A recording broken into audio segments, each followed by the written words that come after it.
Alright, I think I'm ready. Holy shit, hold on. I have like 2 keyboards, 2 mice.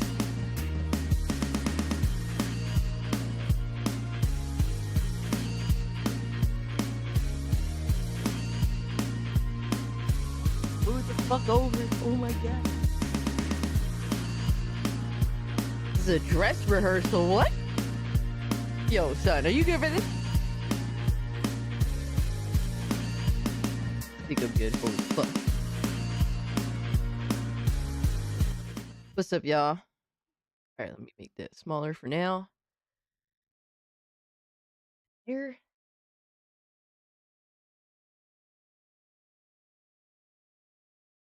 I'm done fighting with my glasses to make them clean. I instead have lens wipes. What's up, y'all? I had to start the oh, you like the Invader Zim snapback? Appreciate that. Yeah, I love this hat. It's really nice. I decided to make it match with my Scar t-shirt. Yeah. We're just pure evil today, guys. I don't know if you noticed this, but the theme is on point. Where's the high heels? There are no high heels. These do not exist in my household. Cass is ready, all right. Ready for them cooking lessons. Cass Legal Mindset is facing allegations of revenge porn distribution. What the fuck? What the fuck are we doing, bro? Oh, man. Zombie was good, my guy. All hail Megatron. Are you talking about the YouTuber or are you talking about, like, Transformer shit? Talking about evil and shit. At 10K subs, Cass does high heel reveal? Y'all got some weird fetishes, dog. Y'all ain't even into the weird shit. Like, at least one of my homies, I mean, he's full on weird and he don't hide it. He into just shit. Literally. Literally. I don't know. I don't know what's up with that kid, man.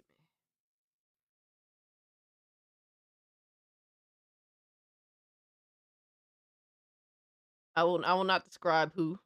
I will not I will not say who. Oh my god, hold on. What's good, Golden Apples? We did drop some love in the chat earlier. Shout out to Golden Apples, been a member for 11 months of the Cult of Cage. Holy shit. Yes, we are Gooning Frostfang. What's good with you? Remember the AI called you Amel? Yes. What else is you understand? I understand these allegations. I mean, fuck them though. I've been facing these allegations all my life. Who cares if now a fucking AI is telling me this shit? The hat's fire. Oh, thank you, Philip. I appreciate that, good brother. Thank you, man. What's up, everybody? Hope y'all are doing well. We actually started the show early today because I have a lot to go through. There's just too much. There's too much interesting shit. There's too much crazy shit. There's too much stuff that is good knowledge that we need to go over. Like, there's just too much, man. There's just too much. And there just happens to be this little DLC that comes out in like 2 days or some shit. That is a part of RoboCop standalone DLC. So there's that too. So it's an exciting time, man. It's a crazy time to be on the internet in the gaming space. My man Xavier was good, Mr. Gamer, Fatal Phantom, Dark Obsidian, my man Fuck Norris, Philip, Frostfang. We got Chaos in the building. My boy, man Rich, the Swag Lord. Good to see you, my guy. Don't be skipping out on no sleep now, sir. But appreciate you being here. My man Hurricane Drewski. For 10K, Cass will get high on Goon edibles and Jello wrestling live. Huh? Oh, you was streaming earlier. I mean, oh man, I'm sorry I missed that. I'll go catch it after though. I'll go watch it for a little bit. Leave a like, brother. I love Goon edibles. Oh man, what the hell, guys? Just so you know, we are live on YouTube, on Kick and on Rumble. So take your pick on where you would like to be. It's all up to you. We got it all live either way. We got Squirrelin over on Kick. Appreciate you being here, brother. Yo, my man Emerald Teague, what's good with you, my guy? Hope you're doing well. Always appreciate you being here. All three works too, absolutely. No Twitch. Nah, we threw Twitch in the trash where it belongs, rambling. I refused.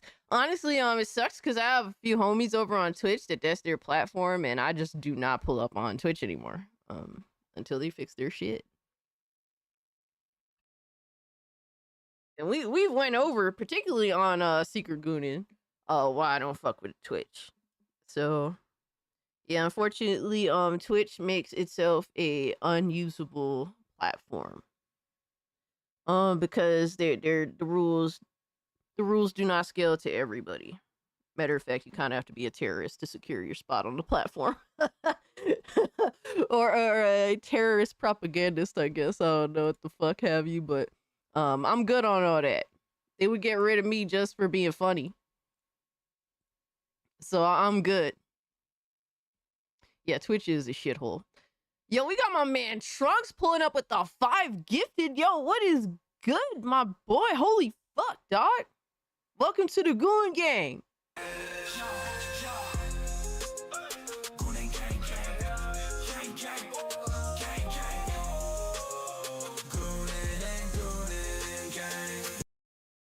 Yo, Trunks is fucking legendary. Holy shit. I mean, like, I guess, like, he feels obligated, given I have all of these dedicated statues of him in the background. I mean, like, there is no bigger fangirl at this point. Appreciate you, homie. Hope you're doing well. Throw Twitch in the trash. Pretty much, dog. And I'm pretty much open to a lot of shit. You should be finding this crazy, dog. I'm open to a lot of bullshit, but there's just some things that I can't tolerate. But that's just me personally. But yeah, guys, we got a lot to get into today. What we have on the block is Gothic Therapy, or Master of the TDS. This dude and his wife were looking into some things with YouTube in terms of, like, just wondering why people's views are just shit, or just why there seems to be a bit of a struggle lately with YouTube. And he's come to at least a semi-conclusion on the subject matter, having multiple YouTubers actually show him their analytics and whatnot, and to really compare and contrast. Now, I know it's a small pool of analytics in general, but there are definitely some changes with YouTube, so it's kind of a short video that I find, somewhat interesting, and how YouTube has changed in some really weird ways. But there's that. Then we have a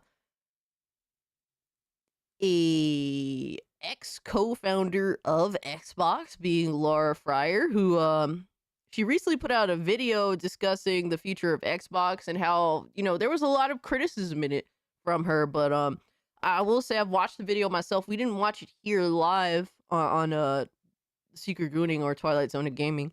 But I think a lot of people have seen this video at this point, if you're interested in just generally Xbox, or if you're interested in the downfall of Xbox, some people. But basically, she got a lot of pushback for what she was saying, but in all fairness, I've watched the video myself, and she was on point with pretty much every fucking thing. And I don't think it can be denied. Her criticisms are fair. They're not vitriolic in nature. I think that she did a good job of addressing her concerns, and really even some of her predictions. Like, she predicted that a lot of people were thinking that the Xbox handheld was going to be undercut the market, and her answer to that was like, fuck no way. No, it's not. And hey, guess what? Like, yeah, it's true. Scooby, much love to you, fam. Appreciate you stopping by, Scooby. And yeah, so things like that, she was pretty much on point. Get some sleep, Scooby. Appreciate you pulling up, hanging out with us. Xbox is trash. Oh my god, here we fucking go. But Yeah, like I said, a lot of her criticisms were fair. And apparently I think she got a lot of hate, so she did another video, and we're gonna watch that video today. And lastly, we got Mafia gameplay footage. And then funnies. But it's a lot to go through. That's why I decided to start the stream like fucking half hour earlier than usual. So there's that. I'm afraid Grounded 2 is going to be $80. Dude, Lockwire. If Grounded 2 is $80, steal that shit. Get the fuck out of here. Grounded 2? $80 fucking dollars? Fuck no. No. That's like a pet project that's like, you know, one of those it's never gonna be expensive type projects. Like, nah, son. Nah, son, fuck out of here with that. That's crazy. The early release is 2 weeks from today, and no price or pre-order. I don't think that game is going to be that much. And if it is, go steal it. Like a real man. I mean, what? I'm fucking with you, dog. I'm fucking with you, but you know, it's all jokes. It's all in the world of gaming, all right? In the universe of a video game, but I don't deny what I said either. So exactly, Silent Joker. That's a game that's like, bro, if it's more than $30, there's something wrong here. Absolutely. Yo, shout out to my man Devastator, who's been a channel member for 16 months. Holy shit, she started early and getting ready for Gooning wrestling later today. Dude. You guys are insane. Did you see they put RoboCop on Game Pass? As they should. As they fucking should. More people need to discover the passion, really, that is RoboCop Rogue City. Especially since the DLC is right around the corner. Oh my god, we got Chatception. Holy fuck. Is it this one? No, it's not this one. Yo, shut your bitch ass up. Didn't you pay like $5 for that shit? What you talking about? Save your money. Grounded 2 will likely be 30 to 40 USD at most TBHXD. Yes, I don't think that I completely agree, Devastator. I think that for the most part, don't expect it to be more than that, or at least I hope. But yeah, that sounds about right. I think that really Ziggy, what's up, my guy?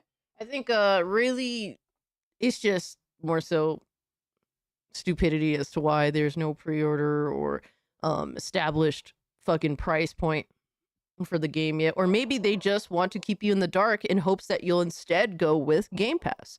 So I think that's becoming a problem for Xbox and deserves criticism, in all honesty. Pushing Game Pass in ways that just aren't really fair to the consumer. I think that is a fucking problem. Meaning by making everything, your other option, your main option, really more expensive on purpose to incentivize Game Pass. I think that's a serious problem. So yeah, we're gonna get into that. Hit the like button, chat. Man, what did I tell you earlier, bro? What did I tell you earlier? Do not super chat me. I'm serious about that shit. I'm gonna start roasting you, dog. Yo, I appreciate it, but don't super chat me again. I'm serious. I'm actually not playing. I'm not playing. But thank you so much. I appreciate you, dog. All right, so let me see. We got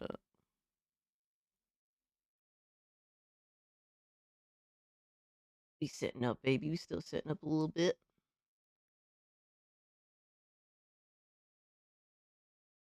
What the hell happened here? There we go. Holy shit.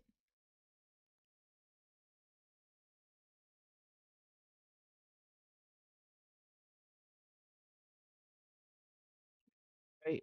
All right. Yeah, this is great. All right, let's go.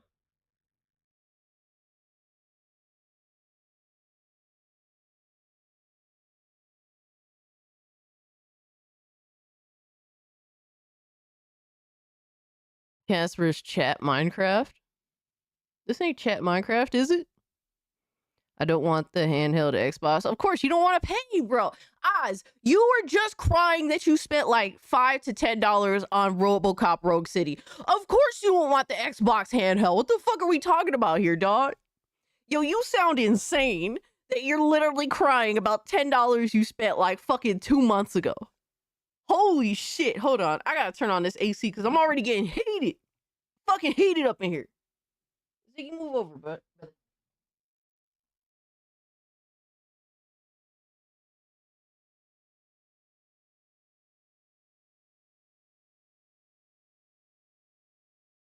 Yo, there's this tiny part of me that hopes Game Pass dies just to make Osnot's life hell.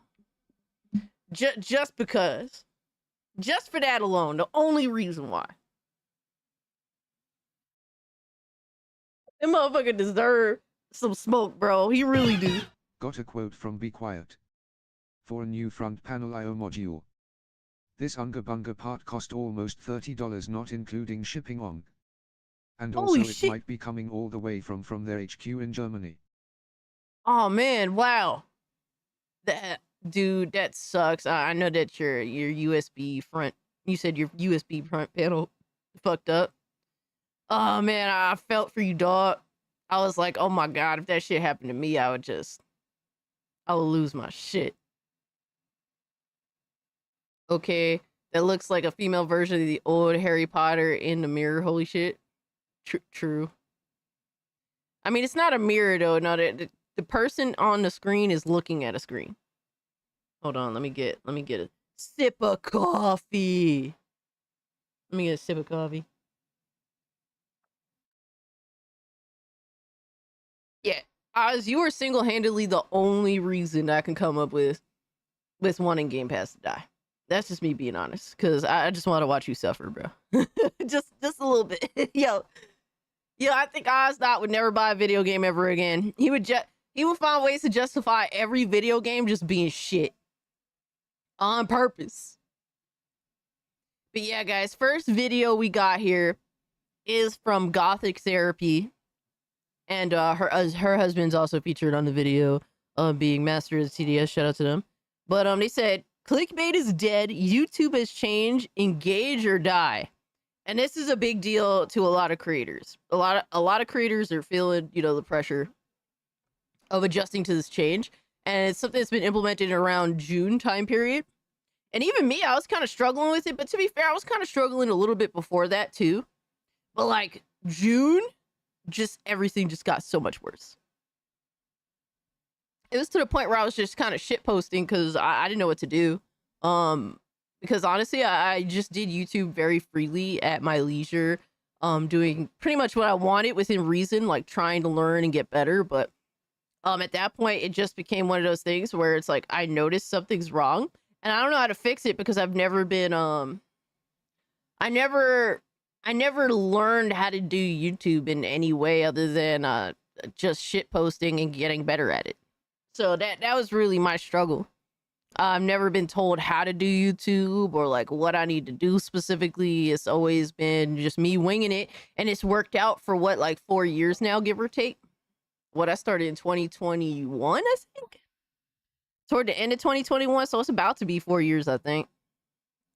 And it's worked out, for a long time. So yeah, yo, you better score was good, my man. RJ, good to see you. Why is Cass in the video? Put Devastator in the goon log. Straight to the fucking goon log, dog. Alright, so we gonna check this out. Oh shit, hold on. What? Wrong one. Holy fuck. My bad. The video is actually off center. Oh my god. Alright, there we go. Now we're ready. Let's peep it. Something is wrong on YouTube. Sure, people have said that before, and they'll say it again.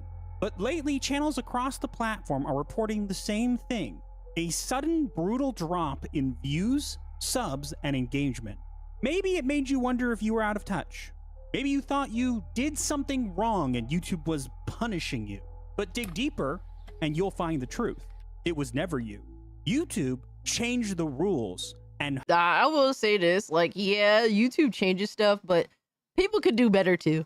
Like, even me, I could do way better, I think a lot of our peers could do way better.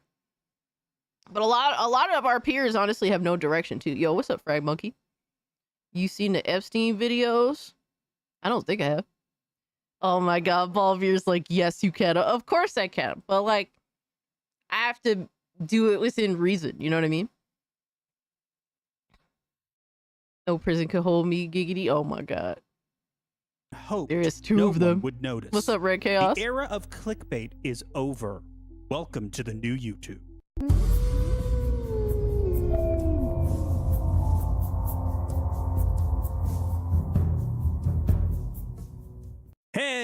Hello, and what is going on, everybody? It Yo, is Master very of the scary. GDS, and I am joined by my lovely wife. Riding Raven, and welcome back to Gothic Therapy. And if you've been feeling like YouTube just stopped working, you're not crazy. You're caught in a new system YouTube decided you didn't need to know about. So smash that like button like it still means something. Because if you don't, this video will get buried like a corpse in YouTube's backyard when the neighbors aren't looking. Hey, yo, what the fuck? Yo, son. Okay, then. So, this is a discussion of the changes that YouTube has implemented in the beginning of June. Zombie. I'm putting cases on all you bitches. What you mean by cases? See, here's the thing, Doomslayer. I wasn't, like... Do you guys think I was ever really doing clickbait? Because, like, I never thought of myself as... I didn't think I was doing clickbait. Like, everything that I would present in a title and a thumbnail ended up being what would go down for the most part, right? Like... But to be fair, like, this change has affected me drastically. It has made me have to accommodate for a broader audience in general. And some of this can be construed is kind of clickbaity. I feel as though I'm being a little more clickbaity now than I ever have been before. Within reason, right? Because if you don't change how you do things, like, your channel will die. It will fall off a cliff. And the problem is people that want to find you and like your channel, they'll end up not being able to find you. Just because of a weird ass algorithm. Like, I don't understand it, right? But I've definitely changed. I think you guys can see I've changed in ways to try and accommodate the reality of things have been. At first, we thought it was just a fluke. Views dropping, comments slowing, and shorts dying on impact. Yo, honestly, here's the thing, Frack. I'm not sure if rage bait is days are numbered. Honestly, I think that the way YouTube is changing might actually push for rage bait, push for engagement, because, like, basically what they're communicating here is engagement. Engagement is literally the only thing that seems to matter for the most part to determine whether your video will be a success or a failure. And guess what? Guess what also counts as engagement? Hate, clicks, and dislikes. That works too. So I don't know if necessarily rage bait days is numbered. But it wasn't just us. Small creators, mid-sized channels, even some of the big ones were all reporting the same thing. The algorithm wasn't just misfiring, it felt different. And since it wasn't election Yo, Mr. season, Bang, your mom's some good. kind of mischief had to be afoot. So we did what any sane caffeinated couple with questionable sleep hygiene and schedules would do. Recognize we're the problem and switch to decaf? No. We reached out to friends. Because Oh if my we're not God, sleeping, why no. should they be allowed to? No, That was it's not too my corny for idea. me. Just for the record. But we asked for data, and our friends delivered. Even at 4 a.m. Bad kitty. Me, yow. We didn't want to jump to conclusions. YouTube's algorithm is about as reliable as a blind lawyer with anger issues. I'm a really good lawyer.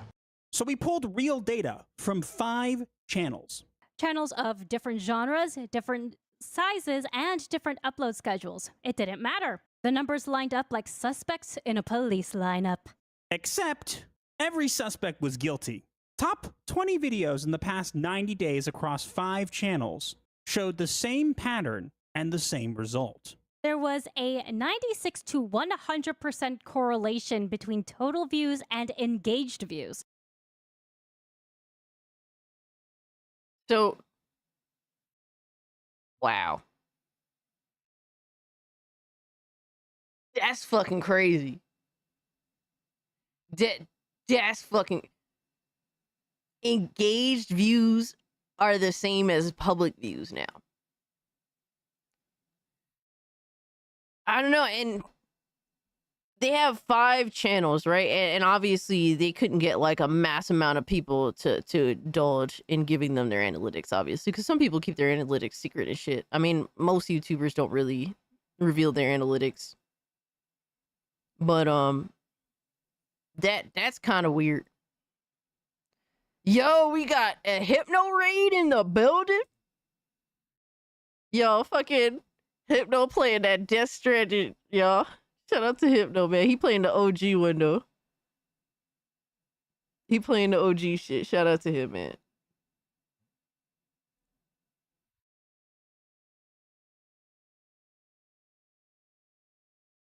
All right, let me give Hypno a shout out real quick.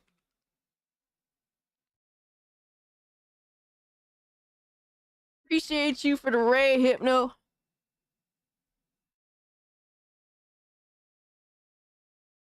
I hope you guys had a good stream, have fun and all that. Yo, Frank Castle was good. Hypno's Nepo Baby is crazy name. Fell Steph. What's up, homie? Yo, go check out Hypnotic's live stream channel where he streams games pretty much on the fucking daily. And he's a whole beast, man. Yo, Radio Chimp was good. Black Tailgate, good to see you. Hey, ABF was good, homie. Appreciate you pulling up, brother.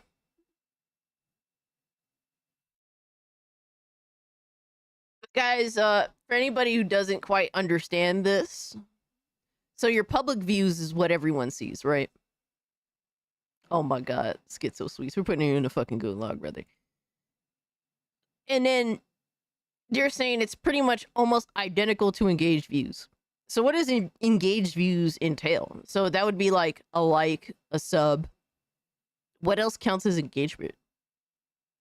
Is it like a certain period of time in which... See, I'm not in tune with this shit like that. I don't really understand all the little...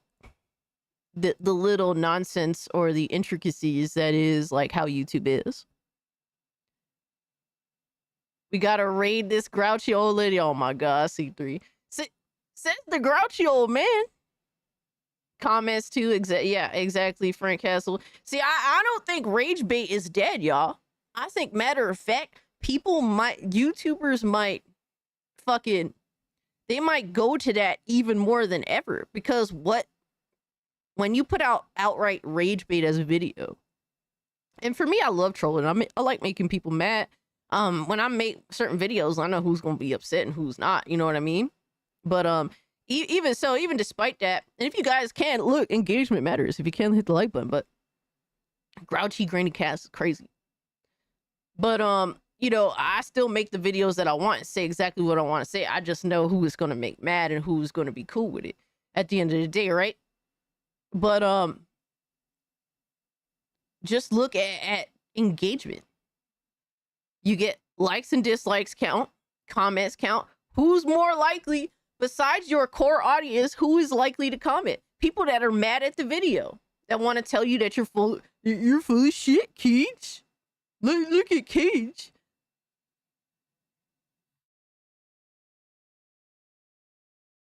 Shit, look at the comments on my last video on Ghost Yote. Just for saying, not saying that, like, dude, this is a garbage game, but just simply saying this game isn't worth buying day one. Look at how many people are upset on that video alone. So, you know, I think that rage bait will probably prevail more than ever before. But that's just my thoughts. We drinking, old lady? I need my coffee, bro. I need it to wake me up, brother. You know what it is.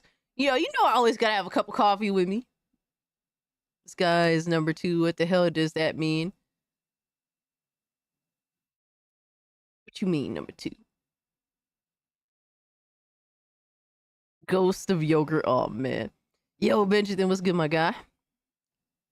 Final Fantasy sucks. Stop being mad, brother. It's a new day. Every day is a new day. When you driving again, dude, I drive every day almost. Almost every fucking day, bro. I quit driving. I quit driving, man. I'm quitting. Rage bait pays.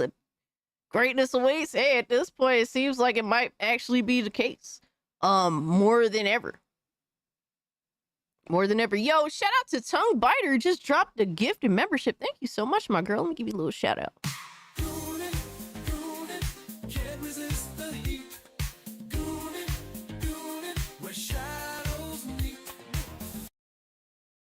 Hell yeah. Tongue Biter, hope you're doing well, fam. Appreciate you being here. But yeah, this is kind of crazy.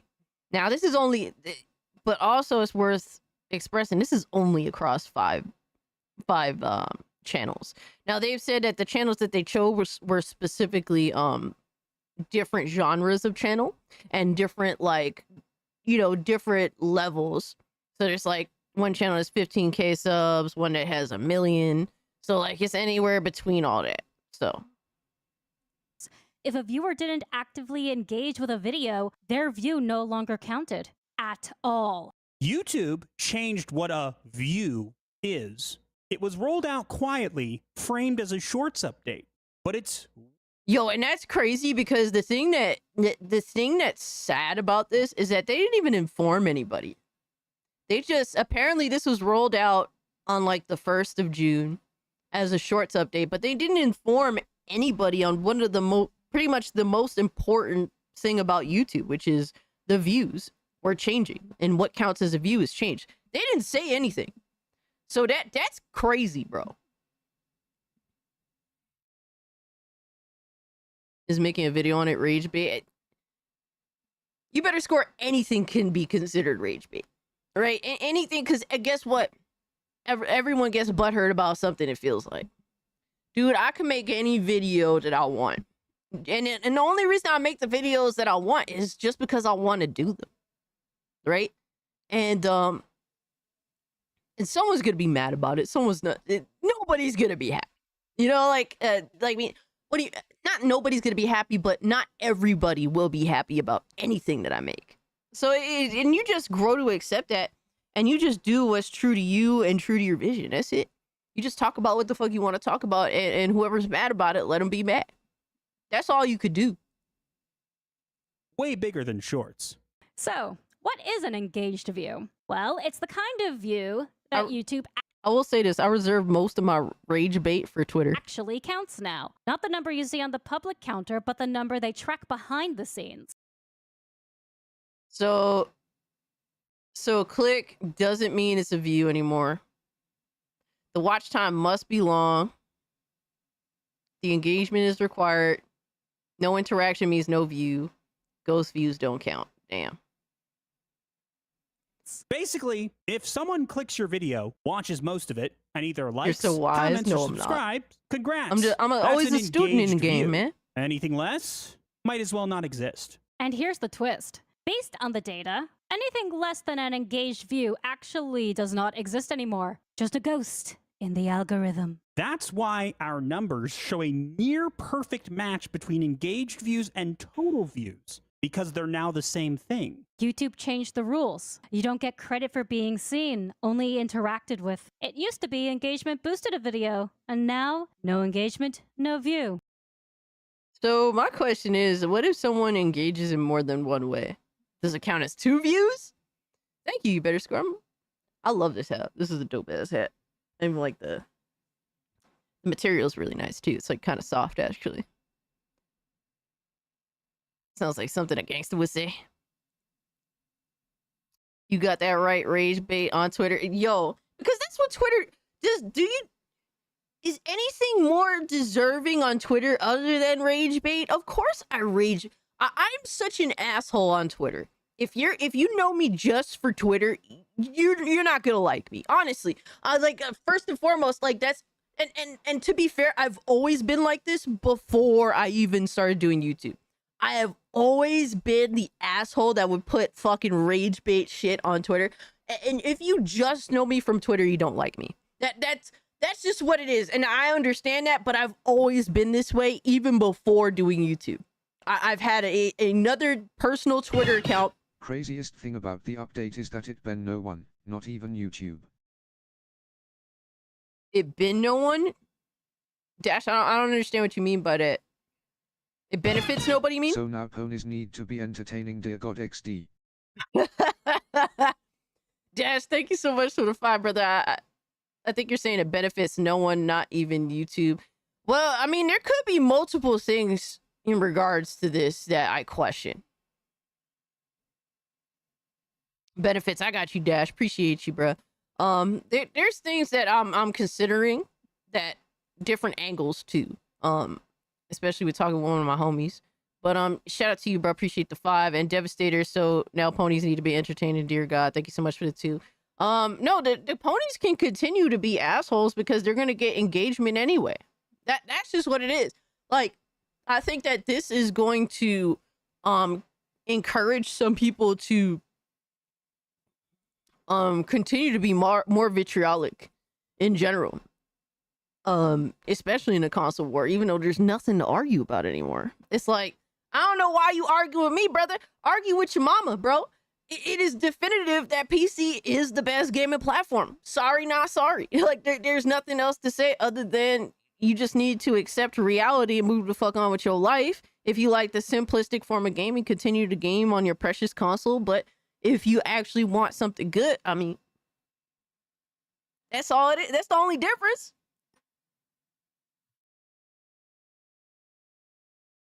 Doomslayer said, I put rage bait on Twitter and nobody interacted. You know, it's one of those things where you need to be around the right people. You need to be around the right people, my guy. I fucking hate pony trolling low lives. I mean, I don't hate them, bro. Honestly, it's fun to talk shit with ponies. It's just when it becomes like, I love toxicity. Don't get me wrong. I'm a toxic person.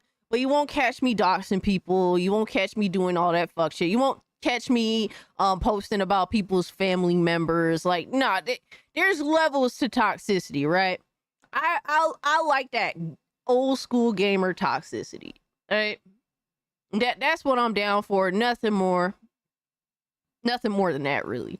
Just talking some shit and keeping it moving. That's really all I like.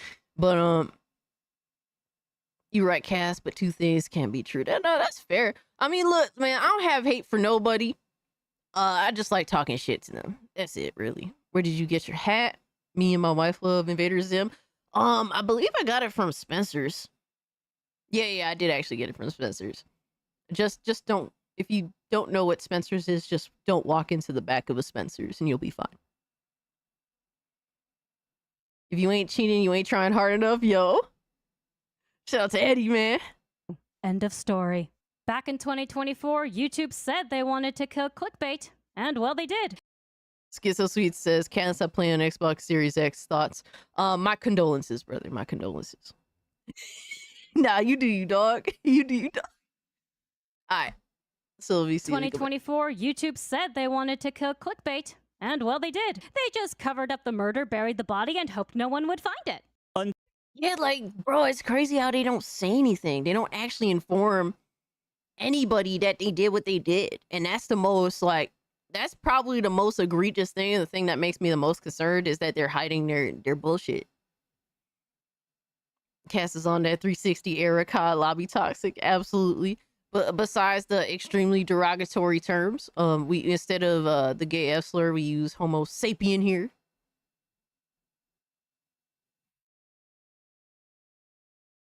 What you do is Russell Jimmy's real toxicity is bullying, doxing, etc. No. There's intention with my behavior in being toxic. Like, I don't just say things and know and think that like, you know, this is all with good intention. Like, no, I make the conscious choice to say certain things because I know it's gonna make some motherfucking mad. Like, that's the intention of some of the things that I'll say, especially on Twitter. Yo, East, what's good, my guy? Like, so it is toxic in nature because of the intent when I say certain things that I say. Now, there's a lot of times that some things that I say are perceived as a rage bait, but that sometimes people just say that just to say that, just to discredit you. There's some things that I just say that's genuine, but then there's some things that I say just because I know someone's gonna get butthurt as fuck. It really just depends.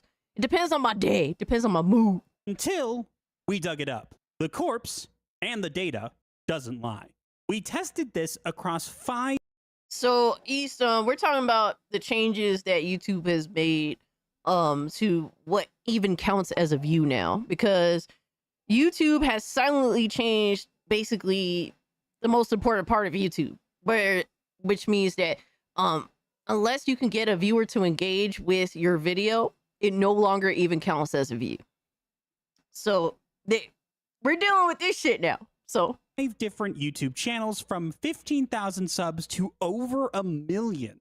We analyzed the top 20 videos on each. That's a total of 100 videos, which meant a lot of data and a lot of math. That was the least fun part of this entire process. Definitely. But the numbers were absolutely brutal. One video had over 100,000 public views and 98,900 engaged views. Bro, that's so close. Channels have been anonymized to protect privacy. All data was verified directly with creators. My thing is, how do you check engaged views when it isn't a short? That's my question. Like, what the fuck? Now I'm trying to see. Hold on.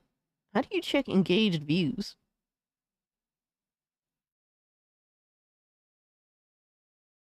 See returning views, unique viewers.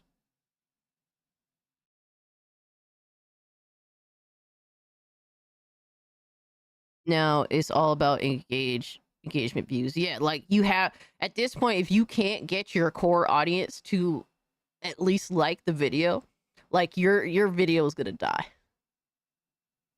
No, watching the video apparently don't count no more. It don't count. Which is it's fucking crazy. But my thing is, I don't know where to look at. I'm under engagement, and you can see the view duration, likes and dislikes. But I can't see an engaged view. Like that's what I don't get. But yeah, overall views don't count anymore. And really, like when I put out a video, right? When anybody puts out a video, first, the only people that see it at first is your subscribers, the subscribers that are currently on the platform looking for videos to watch, right, on the homepage. And YouTube judges how it should throw your video out to the algorithm by how your immediate viewers, like your subscribers, how they engage with it. So if like everybody just says, "Oh, this is a cage video, fuck this bullshit, skip," then it's like, yeah, like basically it's not going to get thrown into the algorithm very well at all. But if you guys do click on it and you do watch and you hit the like button and you comment and you watch for a long period of time, right? YouTube sees that, oh, a lot of Cage's subscribers that are online right now are doing that. It's like it's going to shoot it into the algorithm. That's how generally that shit works. Obviously, you know, YouTube is also fuck shit sometimes too, so it doesn't always, nothing is foolproof, right? Count this engagement, YouTube. I mean, that's just what it is. So it's like now it's like, I don't know if you guys noticed, but I've been working on my thumbnails a little bit to make them more noticeable, to make them more like colorful, so that like they don't get skipped over. That's all to try and get you guys to want to engage, to see the video, just to click on it. But even that don't count no more. It's like now it's like you got to actually engage. You got to comment. You got to hit the like button. If you care about the creator at this point. If you don't care, don't do it, right? But you know what? Shit. I gotta give some support there. So that's the sad reality of the situation. So it's like nobody and people are slowly starting to learn this, but the problem is YouTube did not tell anybody the new rules anymore. So it's like, you know, channels are living and dying by stipulations that they have no idea. They have no idea. So That's a 99% match. Another had 8,200 total views and 8,050 engaged. Bro, it's really close. Every time it's super fucking close. It's hard to debate, but also, to be fair though, this is a small group of people. So there's that too. I appreciate the compliment about being reasonable / centrist, but I'm not an Altivar NG cow. Heart the other cow. Yo, Carl, brother. I hope you enjoy the stream, my guy. That's nearly identical. One smaller channel had 1,500 public views, and the engaged view count it's so was close, bro. 1,506, somehow higher than the total. Clearly, they're still working out the kinks from the system, but across all 5 channels, the average correlation was over 98%. That's not just weird, that's statistically impossible. I wish they had a bigger group to really analyze, because we're only talking about 5 channels, but all 5 channels that are from different corners of the YouTubes are doing different things.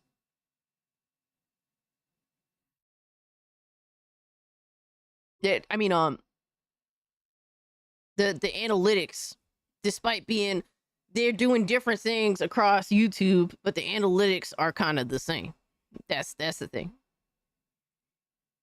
If YouTube was still counting normal views the way they used to. Which means one thing: public views and engaged views are now the same thing. We can't confirm this 100% because YouTube hasn't said anything publicly, but the odds of this being random, about 0.0002%, which means Bro, fuck math. How dare you guys present math? a 99.9998% chance that we are right. The math does not lie, but YouTube clearly does. So, what does this mean? By Simple. omission, The shit. old YouTube is gone. Red arrows, Don't trust the balls. crazy facial expressions, and giant words aren't going to cut it anymore. If your viewers don't engage, they don't count. And if Well, I mean, here's the reality being like a small creator, right? Because it really, the mass majority of YouTubers were just drops in a bucket, right? Honestly, I would say that it's probably best to just double down on clickbait. Because, like, dude, even if the mass majority of people hate your video, you're still likely going to get more interaction off rip than anything else. I don't think that this necessarily kills clickbait. If anything, I think people would just try harder to break the system. Or feel more desperate to break the system. That's what I feel like. I mean, everyone's going to have to make changes, and it just depends on how you choose to make those changes, right? For me, I decided to really do better with my thumbnails and kind of simplify my titles. That's kind of been where I've been headed with that. And honestly, some people may consider that clickbait, but I don't know, bro. Unfortunately, that's what I have to do. That's really the only major changes I made besides making my format more viewable for, like more easy to look at for the viewer than anything else. YouTuber bums. Don't trust the small hats. Say what? But I don't think that this kills clickbait, because at the end of the day, people can dislike the video, they can shout out you in the comments, and it all counts. So I don't think that this was a good idea. they don't count, YouTube decides your content is not worth promoting. And just to hammer it in, YouTube recently updated their monetization rules to punish videos that don't drive engagement. So if your viewers don't click, comment, or care, you don't just lose reach, you lose revenue too. And maybe So there's that. That sucks. That really sucks. So more than anything else, guys, like, if you care about a creator, you have to actually show it. Like, that's sad to say, you have to actually show it.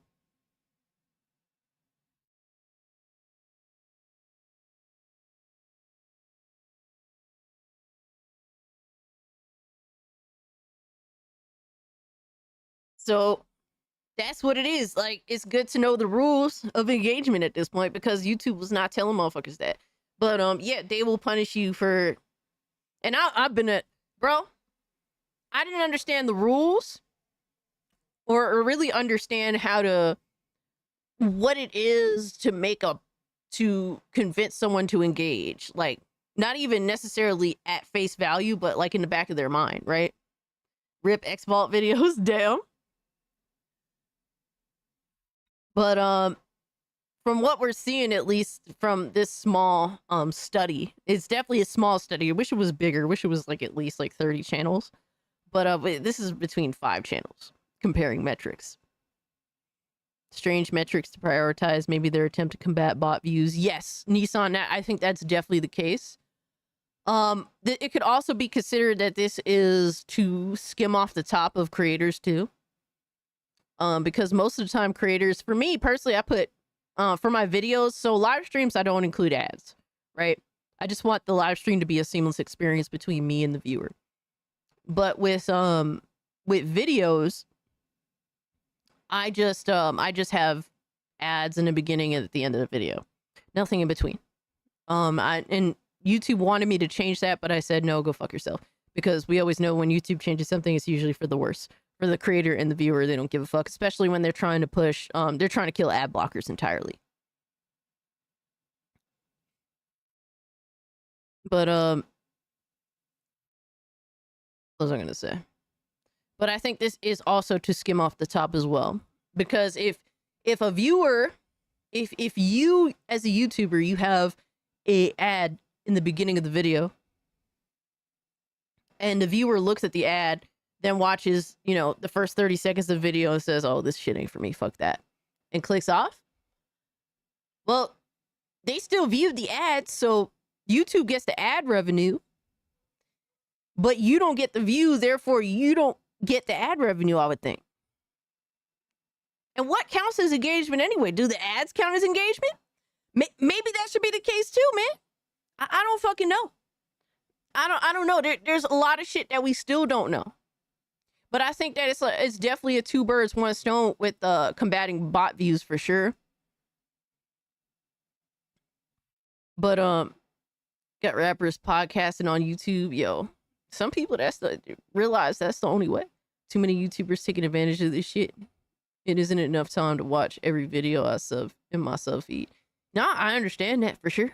Dude, I'm subscribed to like over 600 channels. And this is, a lot of these channels are dead. Some of them are still alive and kicking. But if you do care about a YouTuber, just pulling up and hitting the like button and watching it at least for like, you know, a few minutes, it do help. It do help a lot. I'm a dumb mark. I pay for premium to skip all the ads. Nissan, I do too. There's some things that I do that I justify in order to make it a better experience for everyone.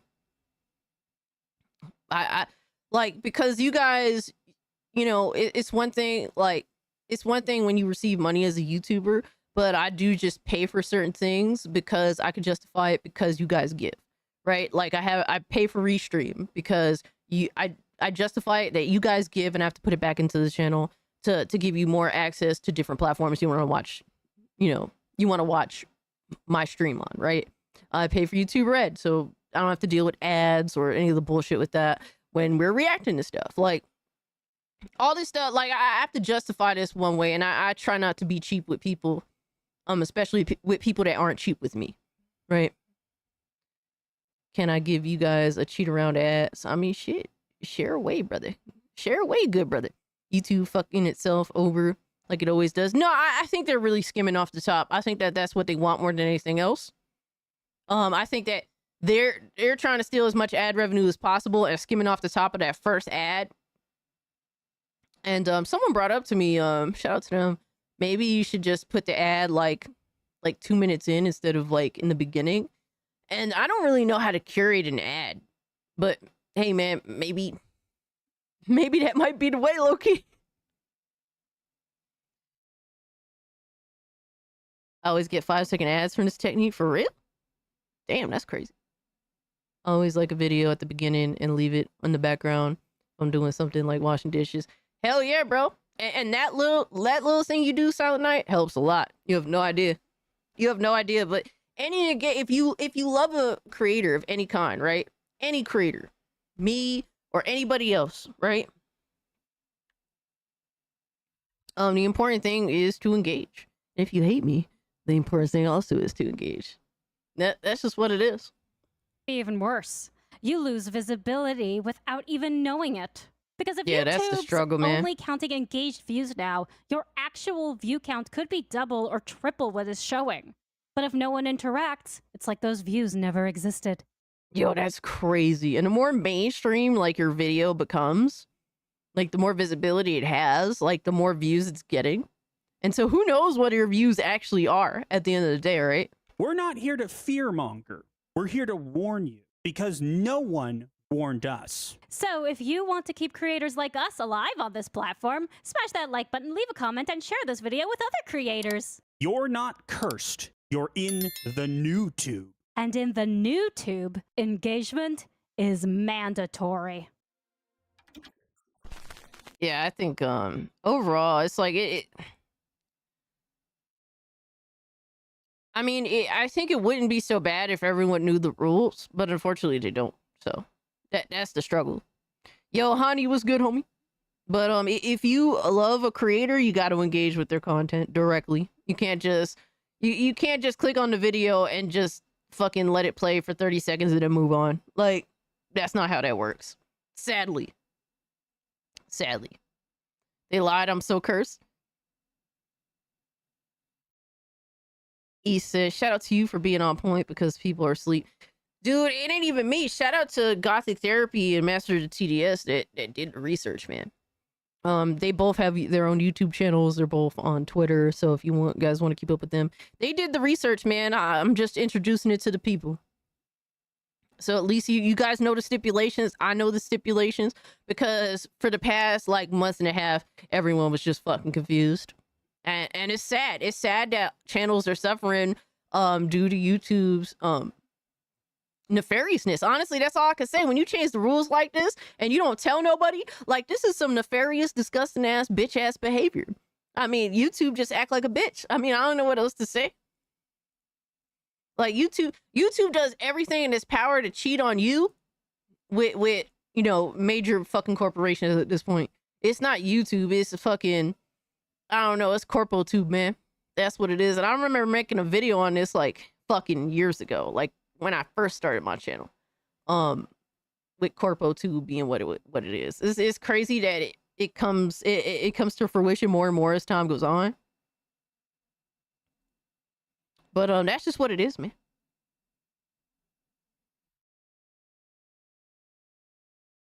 Couldn't have said it any better. They'd be acting like bitches to their own users. Yo, absolutely. Absolutely, dude. It's crazy, but at least you guys know the terms, man. And if you love me, you know what the terms. Hit the like button. Yo, big clap for the 5. Thank you so much, my guy. Yo, we still need to catch up, dog. I know you've been busy. That's why I've been patient, but we still need to catch up on some things, motherfucker. You already know what it is. But I appreciate you, brother. Hope you're doing well. This is another way for YouTube to not pay creators, and it's sad that there isn't a proper alternative to YouTube. I mean, look, man, I'm streaming on 2 of them right now, right? That's, and I honestly, I love Kick. I really do. Even when it first started and was on some fuck shit, honestly, I do love Kick. I would love if Kick, if my platform or my, I don't know, I would just love it if my Kick grew at an exponential rate. But it's one of those things where I just need to concentrate on it. I just need to keep putting it out there. Rumble, I do Rumble because it's requested. I don't like Rumble. I don't hate Rumble. I'm indifferent to it. But that's where a lot of you guys would like for me to be at. That's why I stream on Rumble. But to me, my platform of choice that I really like is Kick.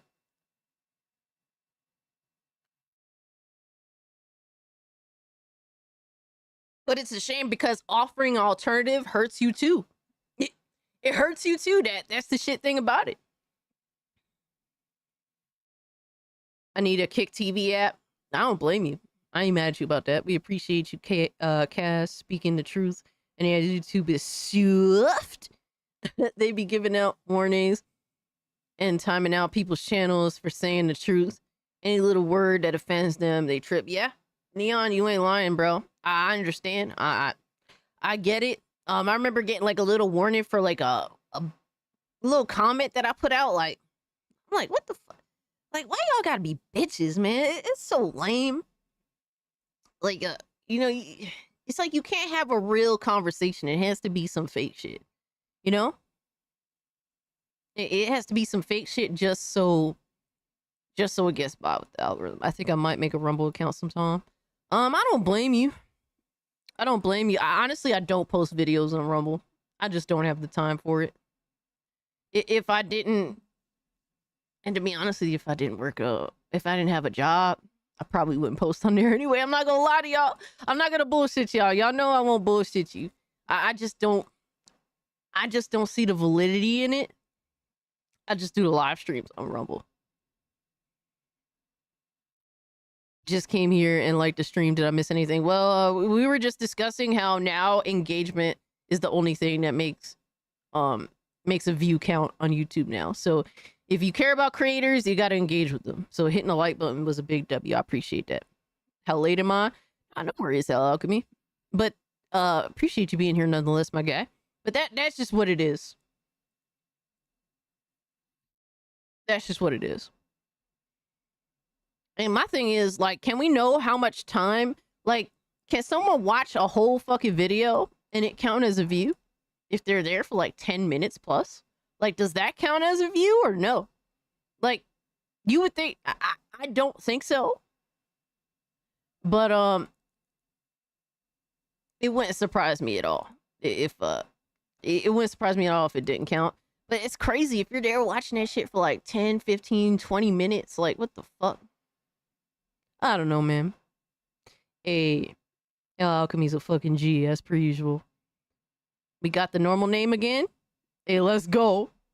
You be confusing everyone, Zombie. I mean, you don't confuse me. I know, bro. I know you like the back of my hand, brother. You'd be surprised.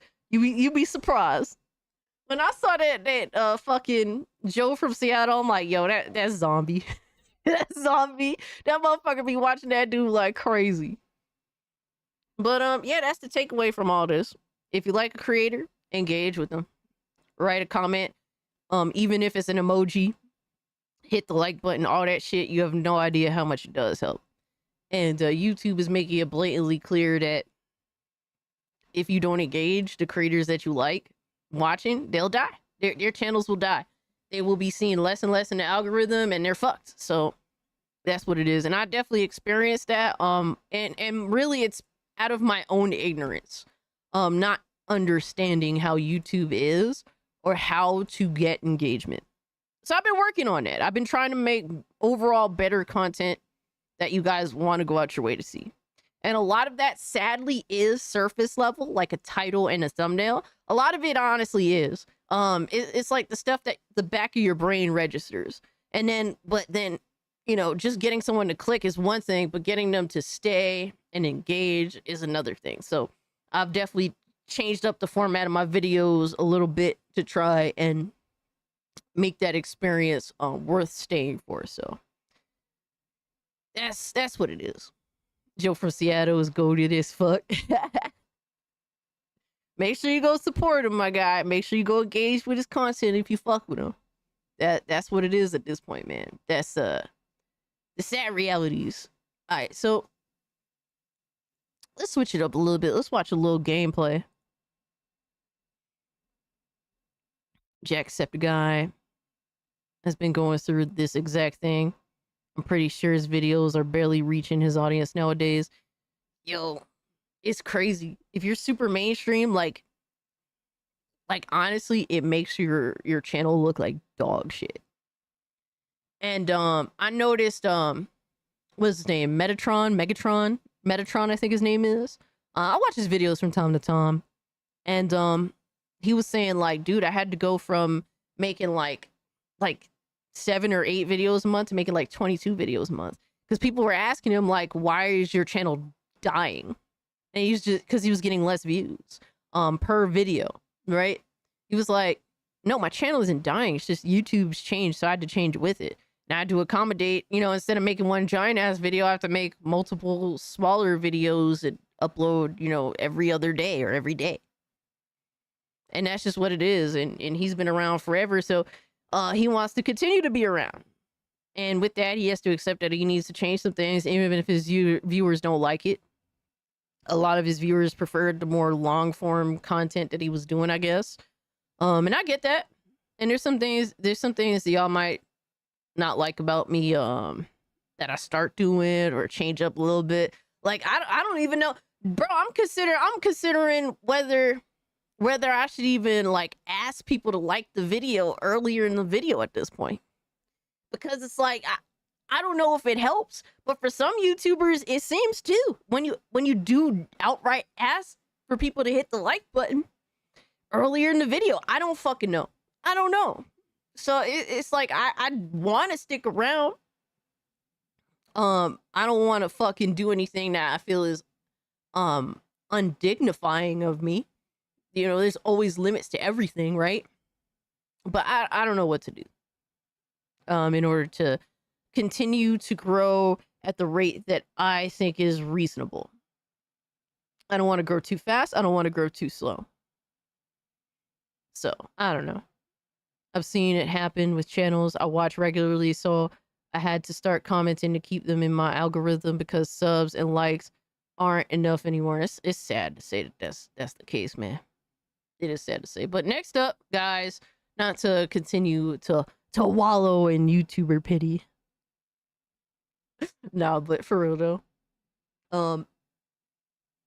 Wait, so if YouTube wants engagement, does that mean they're giving up on shorts then? Little engagement there. Shorts is a different algorithm, but they seem to be pushing the same stipulation on shorts. Because like shorts, it would be a judgment of engagement. Like you could see the actual engagement on a short. Whereas with YouTube, I still don't even know, like a regular video, I still don't even know how to look at the engagement rate of a video. Like I don't know where to find that. With a short, it's on the like when you go look at the analytics, it's right there how much engagement there was. So they're not giving up on shorts. I feel like they're just trying to make everything like a short. So I don't know. Growing to a big oak tree. I mean, ideally, right? Ideally, that's what we want. But next up, guys, and we're no longer watching IGN videos because they suck balls, they are trash, they deserve all the smoke, they're fucking legitimately retarded. So we're watching the Mafia game videos. And we're gonna hit the like button for them. Because at least their videos don't look fucking retarded. So we got some new gameplay footage of Mafia, the old country. And this is spoiler free, thankfully. Mafia, the old country hands-on preview, new gameplay footage only from Mafia game videos. I want to see what's up, man. This leads to a hunt up the hillside through 2 separate bandit camps before we finally squared off with, and shot many bullets into, the dozen or so wayward thieves that stood between us and the water. Oh my god, this IGN dude's voice is mad annoying. Ultimate. This is their... No bringing a knife, let alone stealth chokeouts, to a gunfight here. Yo, Paraboss, what's good, my guy? With an itchy trigger finger. I got to wield a shotgun in the...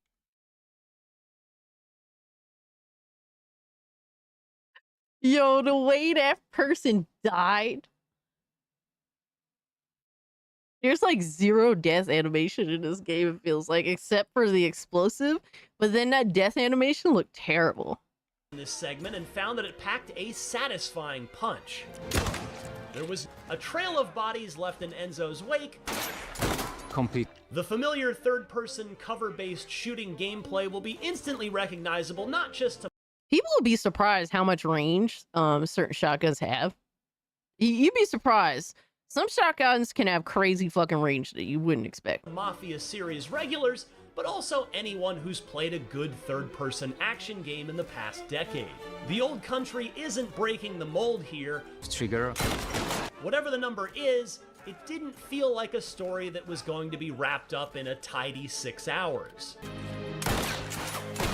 But the gameplay systems are comfortable, effective, and fun.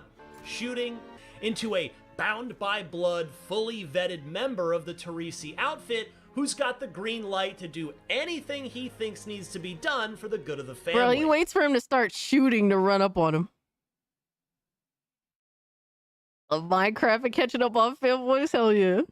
Janky physics have been a staple of Mafia games. Yes. So things like the goofy death animations don't bug me that much. No, that's fair. I mean, it's not like a make or break for me, but it would be nice if they would like improve. View IGN as a parody site at this point, right? Slugs, shotguns has range, exactly. 3, where Enzo's... Yeah, dude, zombie, it's crazy. Like, people don't realize how fucking much range a shotgun can have. People be sleeping.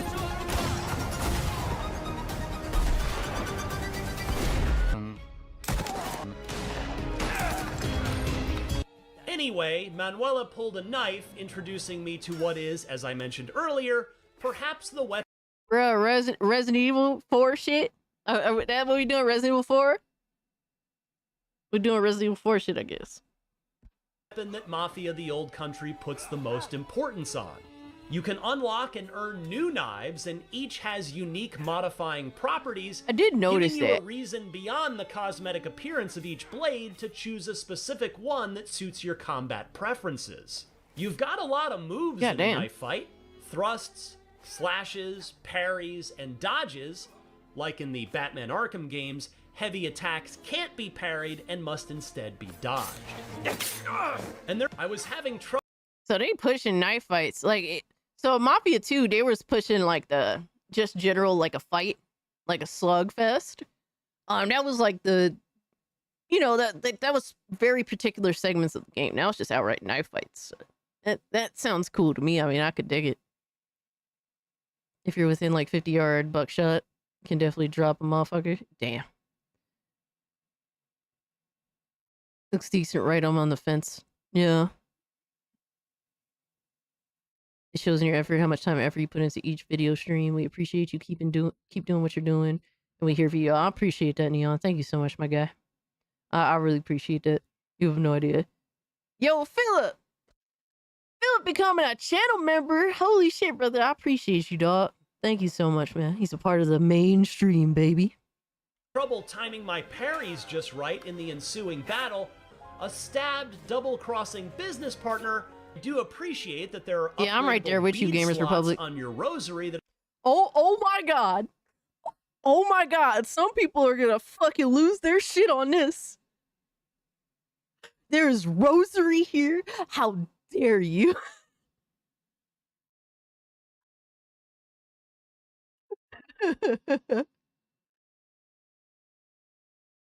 Oh man, some people ain't gonna be fucking with this.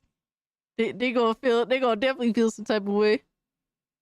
I have these 12 gauge rounds that are a combination of slug and pellets that affect gameplay, like this one that dampens the sound of your footsteps. Padre de I mean, to really unleash my inner Sam dare Fisher, you show me a stealth anything option religious. in a game, I'm gonna take it 9 times out of 10. Is he good? Huh? Going what? Bend over 9 times out of 10? I mean, what? Yo, Mr. Hardcore Mo, what's good with you, my guy? Sure, give me a stealth option in a game, I'm gonna take it 9 times out of 10. You fucking loser. Fuck you. And Mafia what the Old a Country loser. was no different. The developers later told me that they don't expect most players to make it through the entire area, try to strangle them unconscious, which triggers a button-mashing QTE you've got to be quick about, lest they slip out of your grasp. Okay, there I can see are even that. conveniently placed empty containers around that you can hide the bodies in so that they're not discovered. Damn, so we on a little bit of that Hitman shit. Of course they do, Benji. You already know what it is, my guy. You can get a shotgun shell that fires 8.22 round. For real? This is the same retard who did the embarrassingly infamous Star Wars Outlaws IGN review. Oh my god. I'm not surprised, my guy. I just want to see more gameplay. That's what I want, brother. Unfortunately, we have to rely on IGN of all things. This is why I'd rather just watch the Mafia game videos version of it. Fuck you. The old country doesn't giving break any IGN new 0 ground views. here, but in my experience, it does. That was a pain. Had to change my car. Oh my god, Philip. Reasonably well. I sympathize with your situation, my guy. Rather nicely in an open I appreciate area, you thinking of me, letting though. Pick my path and remain undetected. If you give as well as the $50 price tag, it's safe to presume that this won't be a 40 or even 30-hour game. You crouch to make less noise, throw coins, or picked up objects. He's like saying what? Crouch to make less noise. What is he saying? This Like, won't be a 40. no my shit, this path- won't be a 30 to 40 hour game. No Mafia game was. Why would they start now? Yo, shout out to Zombie Killer, has been a member for 9 months. Thank you so much, my guy. And remain undetected. If you give as well as the $50 price tag, it's safe to presume that this won't be a 40 or even 30-hour game. You crouch to make less noise, throw coins, or picked up objects like bottles to distract bad guys, which was admittedly quite large and stocked with a ton of bad guys without alerting anyone. Yo. I took this as a personal challenge, and Honestly, he's here acting like he's a stealth god right now. You know this AI is dumb as fuck. Like, let's be real now. We know that the AI for this game is not gonna be smart. It's not gonna be good. Yo, GDR, what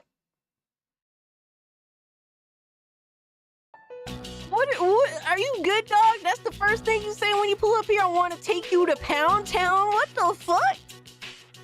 Yo. Stream baby? What's our baby's name? What you mean by stream baby? What does that even mean? What? Are y'all good? Is everybody okay here? Yo, son. We putting everybody in the goon log. Everybody going straight to the goon log.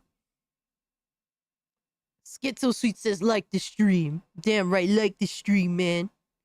We're like, what, 22 away from hitting 100? The pound cause you Scooby-Doo. Why you gotta make it dirty, Cass? Oh, fuck! We know what he meant. We know exactly what he meant. Travis said, this is not okay. I need an adult. Travis, I need an adult. Yo. Damn, son, straight to the point. Get to gooning. But what you mean by fleshy tentacle?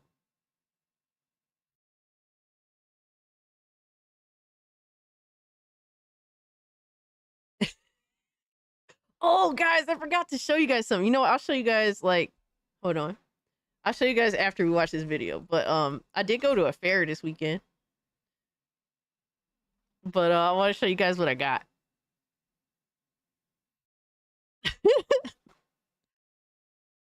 And while I held out for quite a while, eventually He's I thinking, did get spotted. ooh, And I had like to the extra start blood. We need shooting. more blood, and can bro. either knife them quickly or. But while you are in the old country, The animation is fine, but like,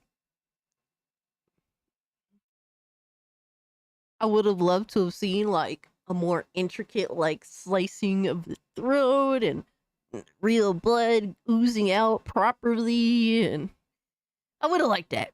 Yo, Beach Lurker was good, my guy. I did see you on Kick, by the way. I just forgot to say something because I'm retarded, but I appreciate you pulling up on Kick.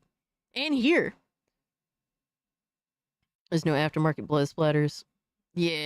Yeah, I would love to see in a little more detail. Splinter Cell rules are in effect. You take the animations and the models that we've created and give them a real solid. I do love the sense look of in this the world, with though. guns, and we wanted the combat to feel like there was a scarcity of resources, so you have to be more tactical in the way that you approach combat. The knife has been Hey, Beach Lurker, he a fucking beast, man. I appreciate you, man. So they're just showing all the combat. that has been shown thus far without spoilers, thankfully. help me bring it to a close? It's a premium experience. Oh my in the god, vein of GDR, early we're putting Mafia you straight into Gulag, bro. across in the detail. Has recently escaped the sulfur mines he spent his childhood laboring in. Only 3 years? Really like how the old country tries to depict Enzo's progression from a very innocent kid. The story pulls you through His first taste of life outside the vineyard with the Tereses comes, for example, on our first collection stop, we visited Marco, an olive farmer. Marco always pays on time, but on this occasion, he's late.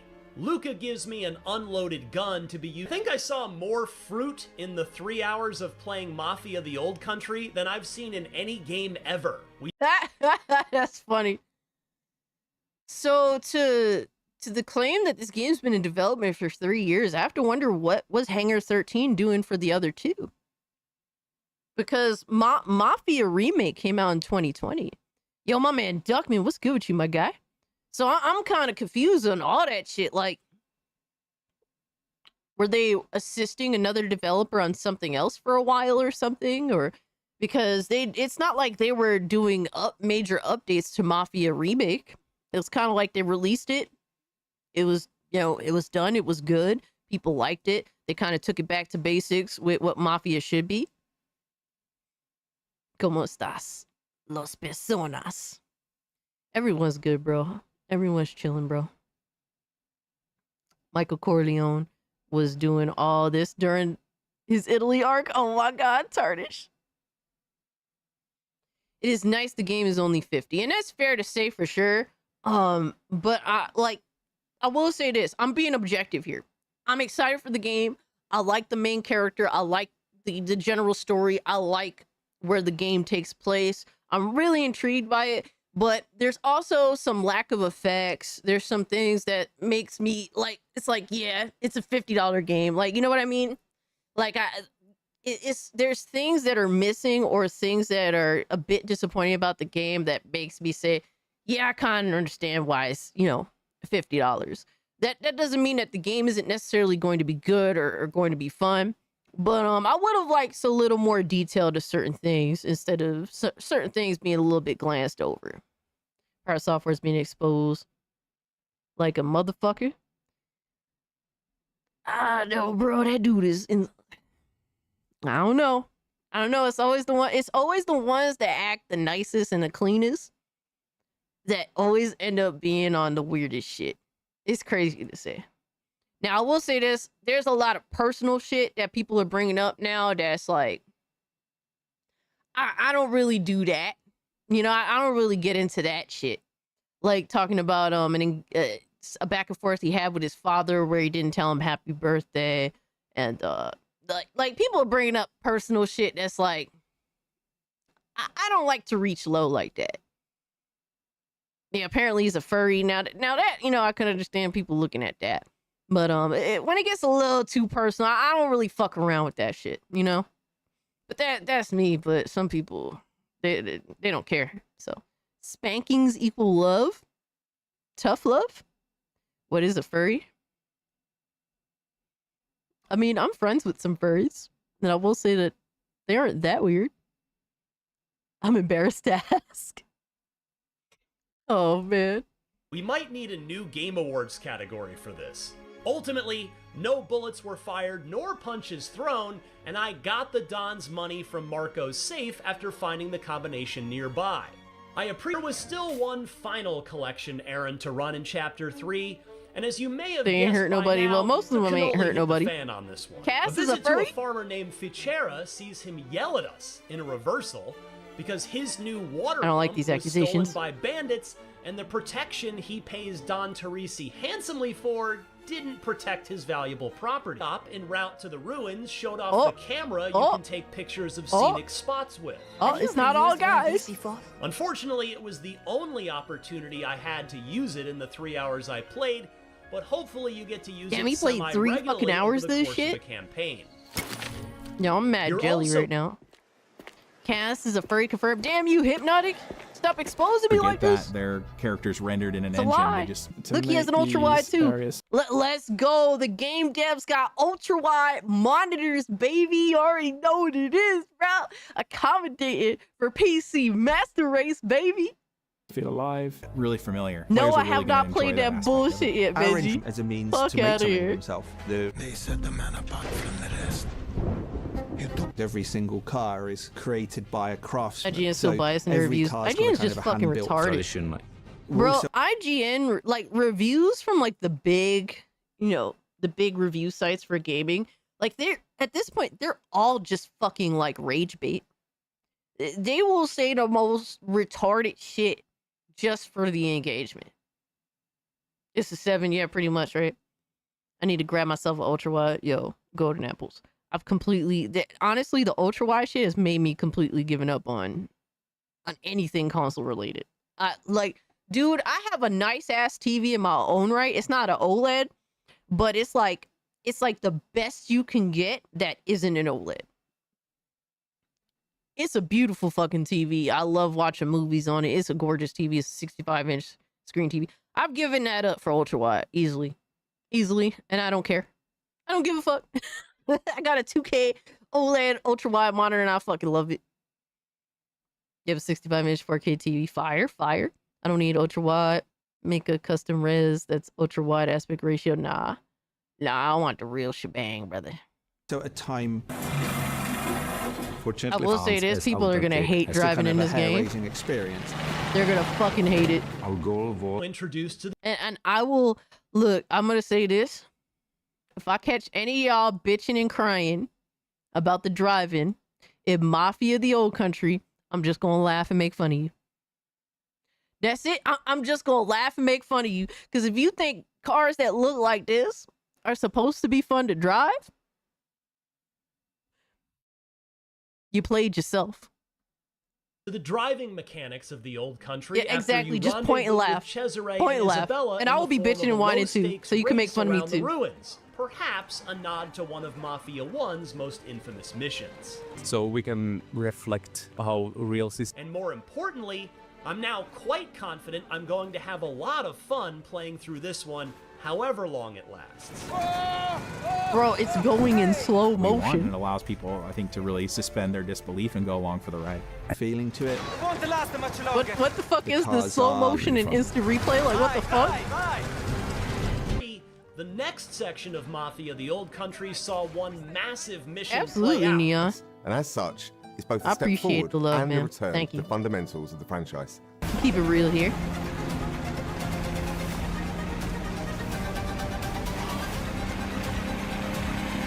Yes, you'll be able to choose and ride your own horse in Mafia: The Old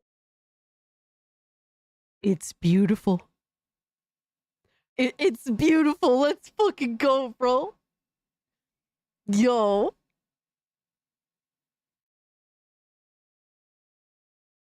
Arthur Morgan could probably race this car on a horse.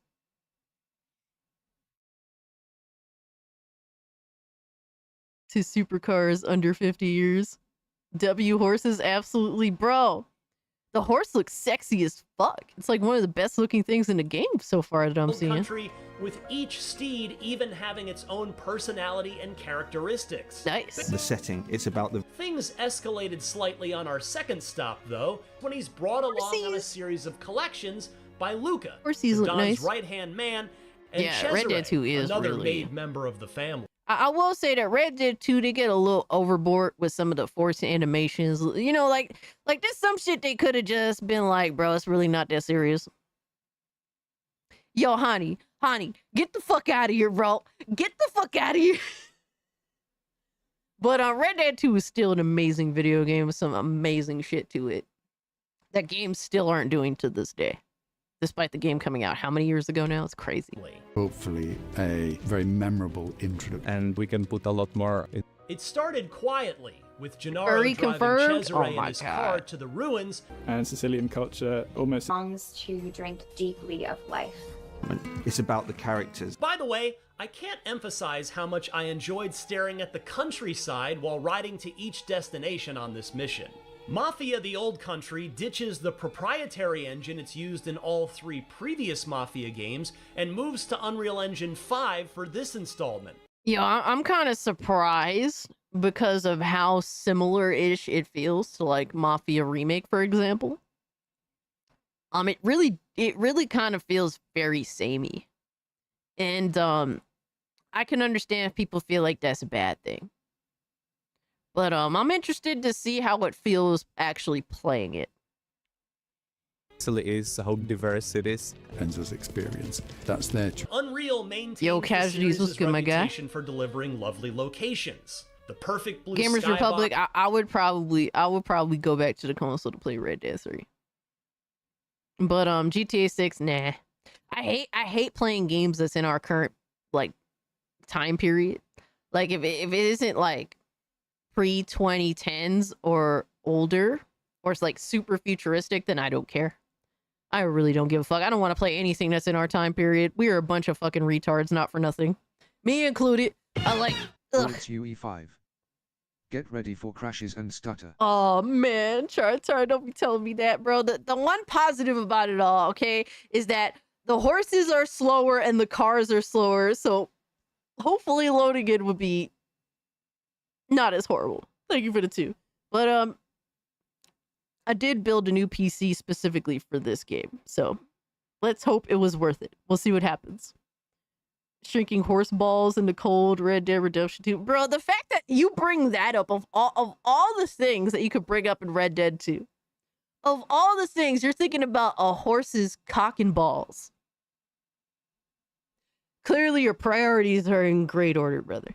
You do you, dog. And pillowy clouds that sit atop the rolling green hills and farmlands did a great job of establishing the Old Country's Sicilian setting. I can't wait to see more of this world. I got the 9800 X3D. And Isabella insisting on riding there on horse. My new PC is very like the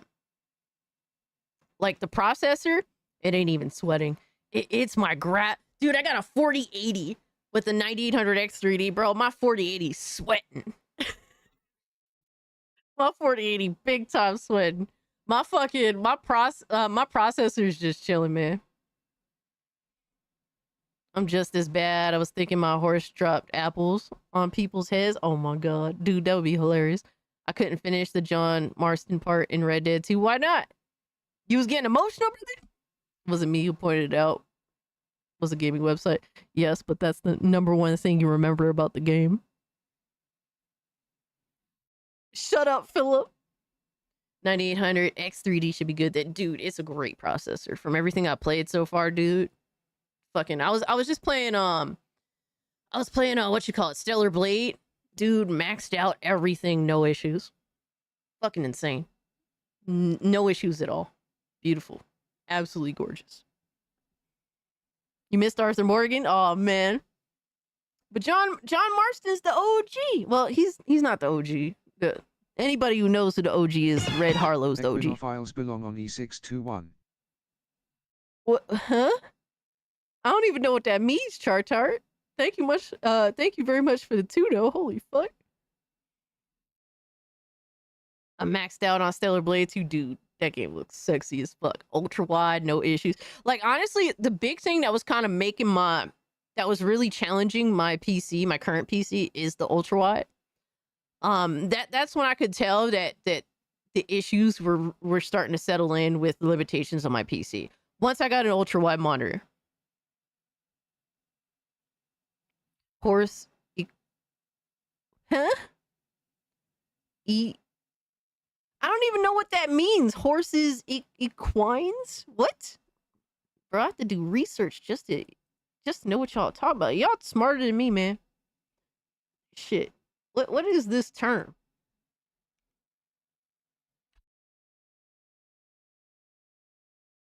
We talking about horse shit? I'm gonna take a wild guess.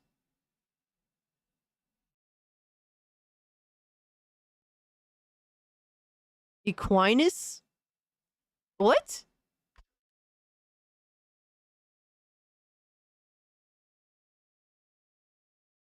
Refers to a different things primarily related to a horse or a human's foot condition? Oh, I got you. The hoof?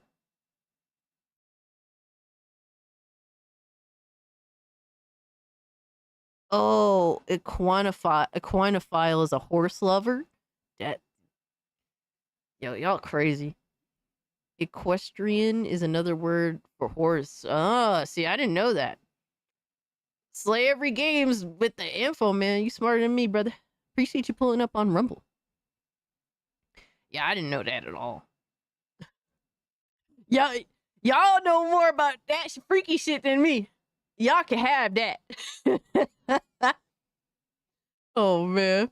Best you don't know. Yo, for real though, right? Yo, Tampa Bay 85. What's good with you? Red Dead Revolver was fun, but I was stressed by the end of the game. Dude, I feel that, man. I feel that, but yo, dude, Red Harlow was such a great protagonist. I love the stoic man, like in a video game. And like Red Harlow is the very definition of the stoic man. I love that dude to death. Horseback alongside Enzo. But for my money, Devastator that's straight to fine. the gulag, I'm a brother. dad with a job. I'm good with Mafia the Old Country being a game I can get through in a weekend or two. Based on what I played, it didn't necessarily seem like your choice of horse would materially affect... Yo, I can't wait to hear the bitching and whining. Oh, it was a short game. It wasn't worth it. Shut the fuck up. The crazy thing is people really do be feeling that way. And it's like, Mafia was never like that, and it should never be like that. Like, Mafia 3 was the biggest fucking, like... Oh, bro, the shame is I think so many more people would have liked it, even despite it being a departure from traditional Mafia. If they just would have made the game a streamlined experience. Bet a reviewer loves a short-ass game when he gets it for free. Oh, man. Gameplay, but it was a welcome way to add a bit of life and meaning to the narrative nevertheless. Here we are. A pit stop after the aforementioned chase, I was able to run down their wagon and gun down plenty of the kidnapping cadre, a car chase involving you on a horse. Honor. Obedience. Nah, dude, look, fuck IGN and their super compression. I'm excited for the game. You know? I'm excited. You know, it's like one of those things where I see some of the flaws, don't get me wrong, and I won't ignore them. I won't ignore the flaws at all by any means. But I can't help but be excited, man. It's a new fucking Mafia game, and the game looks good. I like the main protagonist. They aren't doing any fuck shit. And that's the one thing that I think Mafia always gets right. Even with Mafia 3, they give you a protagonist that you respect, even despite them living a life of crime. Imagine that, right? Beach Lurker said, I beat Dying Light 1 also. I got annoyed with by the path to the 5 minutes of play to defeat the last boss. Now, that's fair. I get where you're coming from with that. But it's a great journey, right? I think that's a great fucking, like, play-by-play. Dying Light 1 is awesome. Even the side content, like, has some little subtle shit that's awesome. Yo, shout out to Phil who became a channel member. Welcome to the Cult of Cage, my guy. Appreciate you. But, I'm excited, bro. I'm so fucking excited. They got the things that matter to me right. I liked Mafia 3's turf takeover. San Andreas had it. Yeah. Yeah, no, I feel that. I feel that, Devastator. Appreciate it too. See, I get it if you really want something that's like GTA. But Mafia isn't supposed to be like GTA. That's the thing. Right? I'm liking the gameplay I'm seeing, I'm liking because it's all like it's all player controlled from what I'm seeing here, right?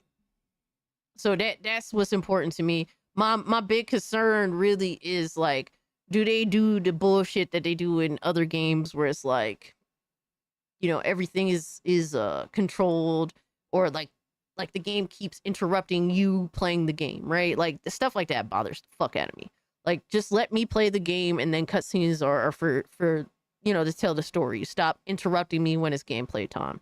And so far, so good from what I'm seeing here. Saints Row used to be goofy GTA. Yeah. And it worked for Saints Row. Bro, I watched this other YouTuber watch the new Mafia gameplay, and he was defending Mafia 3, saying people didn't like it purely because the main character, Lincoln, was black. And I was like, what? Dude, that... bro. People didn't like Mafia 3 because it tried to be GTA. That's the main issue. Now, look, is it a departure from Mafia, traditional Mafia games? In more ways than one, yes. And I think that there is some validity to people being like, I wanted an Italian mob video game. And I get that, but nobody's gonna say that they hated Lincoln.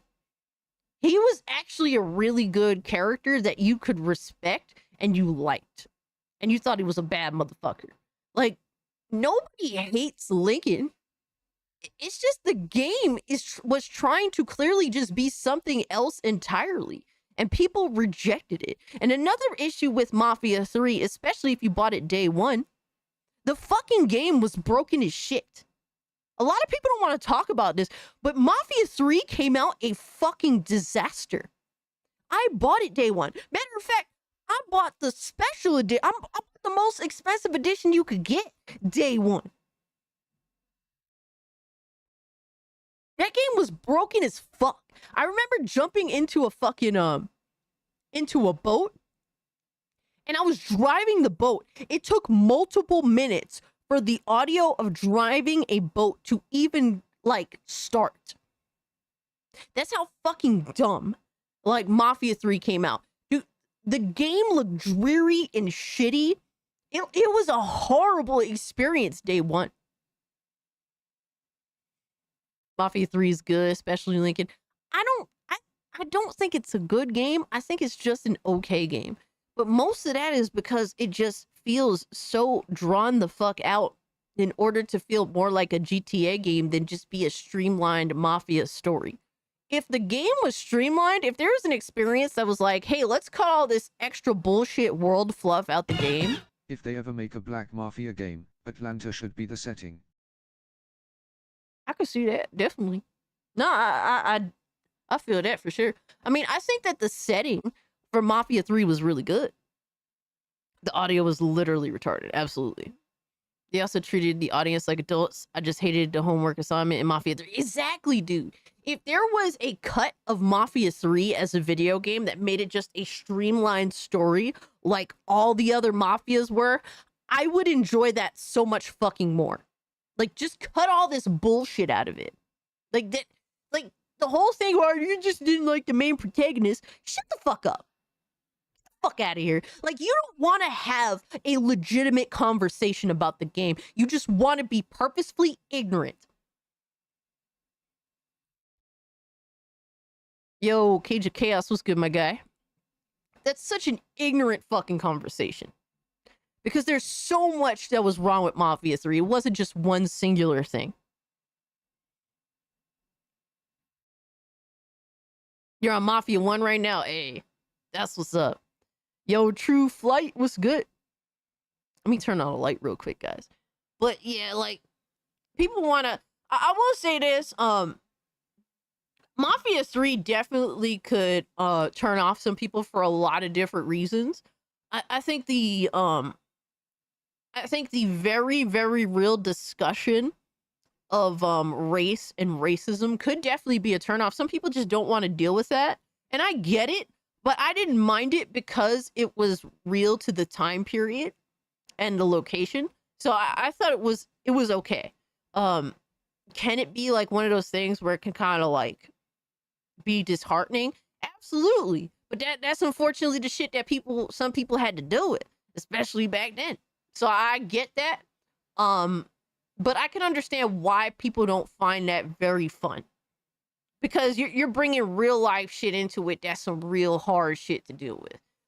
To think that racism never equated to something very demeaning, I think is absolutely ignorant. So I can understand if some people didn't want to play it because the game was disheartening. Like when you just hear people calling you the most derogatory thing, you know, like I can understand that that's not for some people, and that's completely fair. You love that. I appreciate the historical dedication to it. Exactly, Beach Lurker. Racism was definitely a prominent issue in the South, especially in the late 60s. Absolutely. Absolutely. Let me go turn on the light real quick.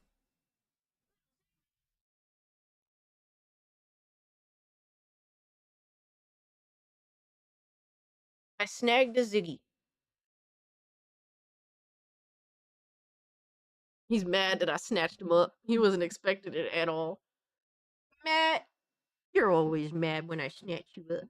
Let me get them eye crusties. He said, let me go. Hi, everybody. I just woke up from my little nappy. I'm waiting for dinner, even though it's not dinner time. Right, Ziggy?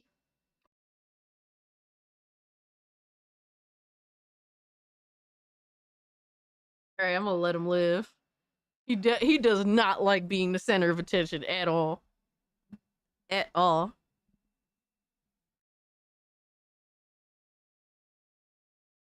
But I can understand why people don't particularly like that. Without spoilers, why is Mafia 3 bad? Mafia 3 is bad because it tried, instead of being a streamlined story experience that mimics like classic mob flicks, or even flicks like Shawshank Redemption, it instead chose to be a game that focused on an open world perspective and a lot of open world busy work. And that is the main like reason why Mafia 3 is genuinely unfucking likable.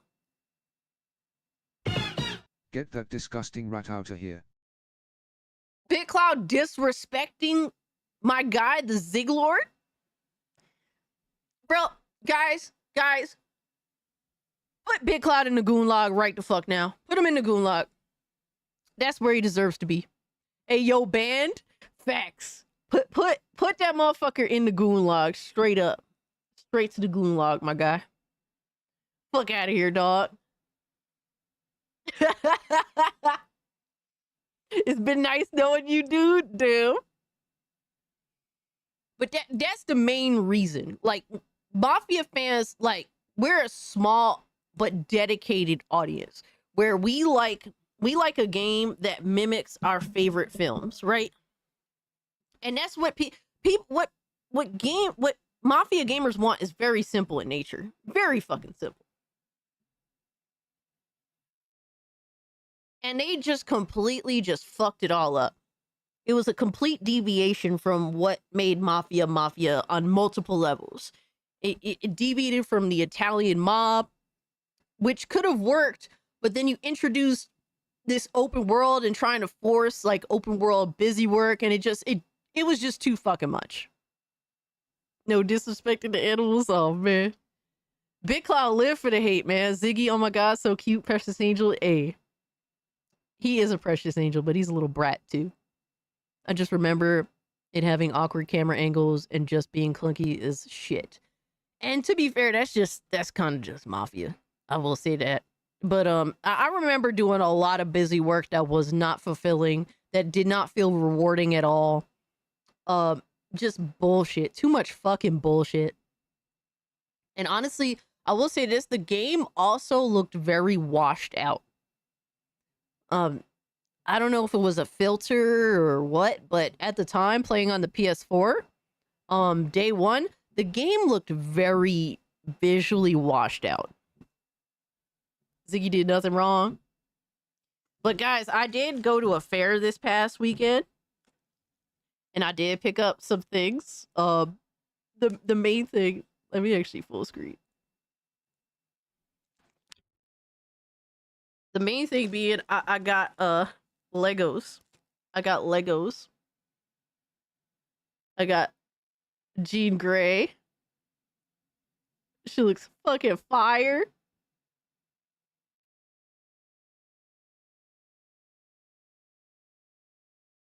me see. I got I got Magneto. Fire. I'm gonna put these behind me.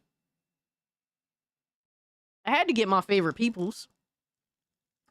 I got Scott Summers. Let's go. We got Cyclops in the building.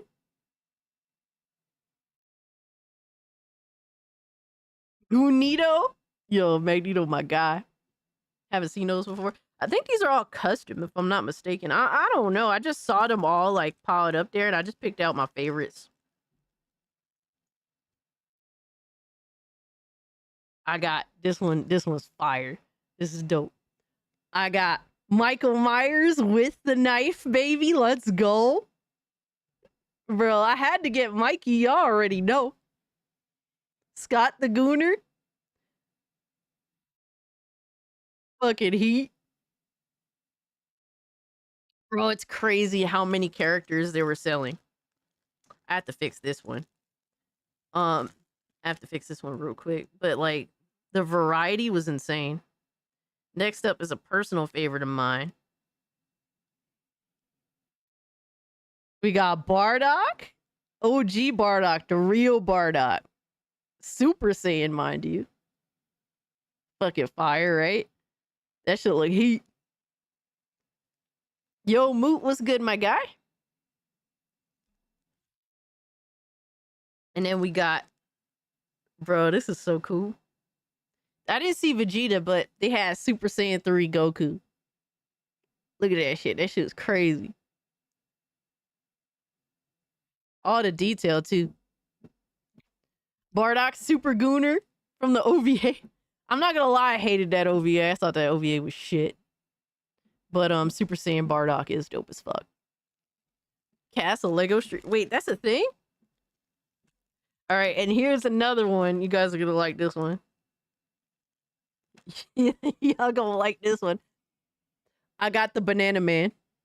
I got the Banana Man. You want to eat a wall? Like I didn't see one over there. I had to get the Banana Man. Yo. Got Banana Man and the best one out of all of them I had to get. It's Alex. Absolutely Banana Man in the building. This is the best one though. I had to get Scooby Goon, baby. Let's go. I had to get Scooby Goon, baby. Yo, with his tongue sticking out. Look at that. His tongue sticking out and everything. Yeah, Scooby Goon. Let's go. Lego Onision, yo, censored. Get the fuck out of here, dog. Get the fuck. Let's go. We got Scooby Goon in the building, brother. So yeah, that's what I got. That's what I got at the fair. It was cool. I had a good time with my bestie. Oh, right. But yeah, that's what I had to show you guys. Oh, Censored is just all in on just being a troll. He's all in on it. Tug, stick for the salt licking. Oh my god. Yo, Hani be saying all sorts of crazy shit, bro. Hani really trying. He really trying.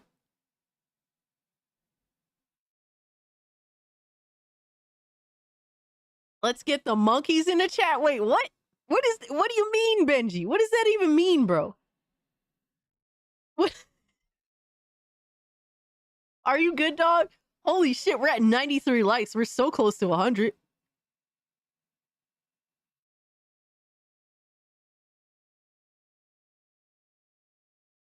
You can stream on just about anything as long as it's legal. Yeah, absolutely. Absolutely.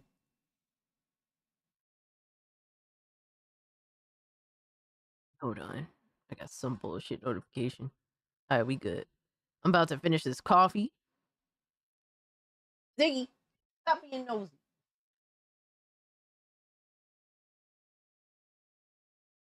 Alright, coffee's done. Coffee's done. Alright, it's time to get serious. 4 people disliked the stream. One was probably Mercunti. I mean, We do have a couple of we did have one Alyssa Alyssa stan, let's just put it that way, that did pull up to the chat. So there's that. So you know, probably here to try and feed information to Alyssa. That's usually how that works. But it's whatever, dog. It's whatever, bro. Engagement is engagement. Thank you. Yo, we've established that mean more than anything.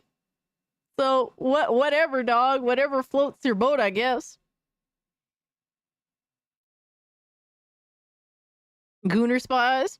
Nah, that's being too nice to him, bro. Gooner spies, man, bro, we're the Gooners. They want, bro. They just want to see what's up, brother.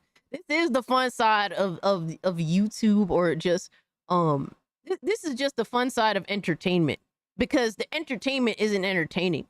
A lot of it isn't anyway, right? We're the entertainers at this point. Crazy to say, right? I don't even see myself as an entertainer, but like the bar is so low on what is considered entertainment now, given how shitty a lot of music, a lot of movies, a lot of TV shows and video games are, that somehow people rather watch an asshole like me talk about nonsense. And I do appreciate that. I appreciate that. Filter, you funny dog. Yeah, Alyssa Simps in the chat. Appreciate the dislikes, brother. I had my first dislike on a stream today too. Hey, Slay, every game. Shout out to you, dog. Yeah, you get them dislikes, my guy. You get them shits clean as fuck. Let's go. The more the merrier. I love it. Bro, I live for that shit. I live for that shit. You do what you gotta do. Modern media in general is ass, movies and games, yo. Yeah, when you say something's not worth, it's crazy how you say something's not worth buying day one, motherfuckers crash out. This is insane. All right, so time to get to the serious shit. All right, we got some serious conversing to do. No, but for real though, this is an interesting topic that I wanted to get into. Because we have Laura Fryer, I believe her name is. If I'm not mistaken, Laura Fryer, who she just recently made this video, The Future of Xbox. And it was, you know, she's a bit disheartened. And from everything that I know about this individual, they were one of the individuals who contributed to having founded Xbox at Microsoft. So she is one of the people that helped to create Xbox as we know it. Working on something on Chat GPT for your birthday. Oh my God. Bro, I'm about to be, it's less than like 2 weeks away, right? Oh my God. I'm about to be 32. What the fuck? Playing Limbo right now. Never played it. Limbo's a dope ass game. It's one of the first Vita games I played, actually. Yeah, she's one of the OGs for Xbox. Yes. She was one of the people that helped bring Xbox to life. So shout out to her for that, right? And she has been making videos on modern day entertainment, a modern day gaming space, and her thoughts. And I will say that I think that her channel is very fucking interesting. She's very informed. You would think for someone that's been involved in the industry, that she would be sort of you would think that she wouldn't understand our perspective, but I think she has a pretty good grasp on basically our perspective and just gaming in general, and really Xbox. Cass is becoming an old lady. Oh my God. Oh my, really, bro? Is that what we doing now? Yo, shout out to Deadeye for the 2 saying censorship in mature rated games is hypocritical. Violence stays, but gooner/sex appeal needs adjustments. Just make sensitive snowflakes a rating. Yo, for real, right? I feel that, my guy. Yeah, we're dealing with the ESRB is compromised. A lot of people don't talk about it enough, but it is. And it does suck. Oh my God. James said, if 32 is old, I must be the Walking Dead at 57. Holy shit, bro. Shout out to you staying strong out here. Moot said, I'm 39 in January. Shout out to you, brother. Cult classic hag is crazy. Alright, dog. So yeah, she made a video in regards to the future of Xbox, and she had some really serious concerns. I think that she had a lot of fair takes. She made a lot of good predictions that actually very quickly came to fruition, particularly around the price of the actual handhelds. She was saying that a lot of people were thinking that the handhelds were going to be cheap to undercut the market, and she was like, nah, no fucking way. And she was right. I think that was a very good video, and if you did not check out the future of Xbox video, I would definitely recommend it, from Laura Fryer here. And what we're gonna watch is her follow-up video, because apparently she got a lot of hate for this fucking shit. I don't know if we could look at some of the comments, but she seemed to have gotten a lot of let me take it over to Chrome to see the dislikes on this bitch. And by bitch, I mean the video. Alright, I will say this, is not many dislikes. It's not many dislikes. It's only 96. So that's not really, that's not bad at all, by the way. I mean, shit, more dislikes the better, but Kimmy's ass Street Fighter 4 on 360, we definitely see how far that company has gone away. Oh man, bro. Cass is a dinosaur. Oh my god. All right, bro.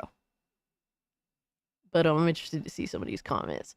Layoffs that are coming. Well, you are 4 days early on that. It turns out, yeah, like clearly she saw where the fucking, like, she called a lot of things for what they were. You could tell that she's an informed source. You were right about studios closing, games canceling that didn't make the showcase. Yeah, she called that too. I'm telling you, bro, she called a lot of shit beforehand. This video deserves many more views and recognition. Let me see if I can zoom in a little bit so that you guys could actually read it better. It's rare to hear actual industry veterans speak so clearly without any bias or sugarcoating, in ways that is understandable, that you could tell that she's connected to just the general gamer in terms of being able to communicate with us very clearly without bullshit speak, right? But the news today, this aged like fine wine. Yo, it really did. Watching this video did age well. I haven't forgotten about Hi-Fi Rush and the treatment of the employees received. Yep. There's no Xbox anymore. People should stop pretending. It's just Microsoft now. I will say this, Microsoft is definitely taking over.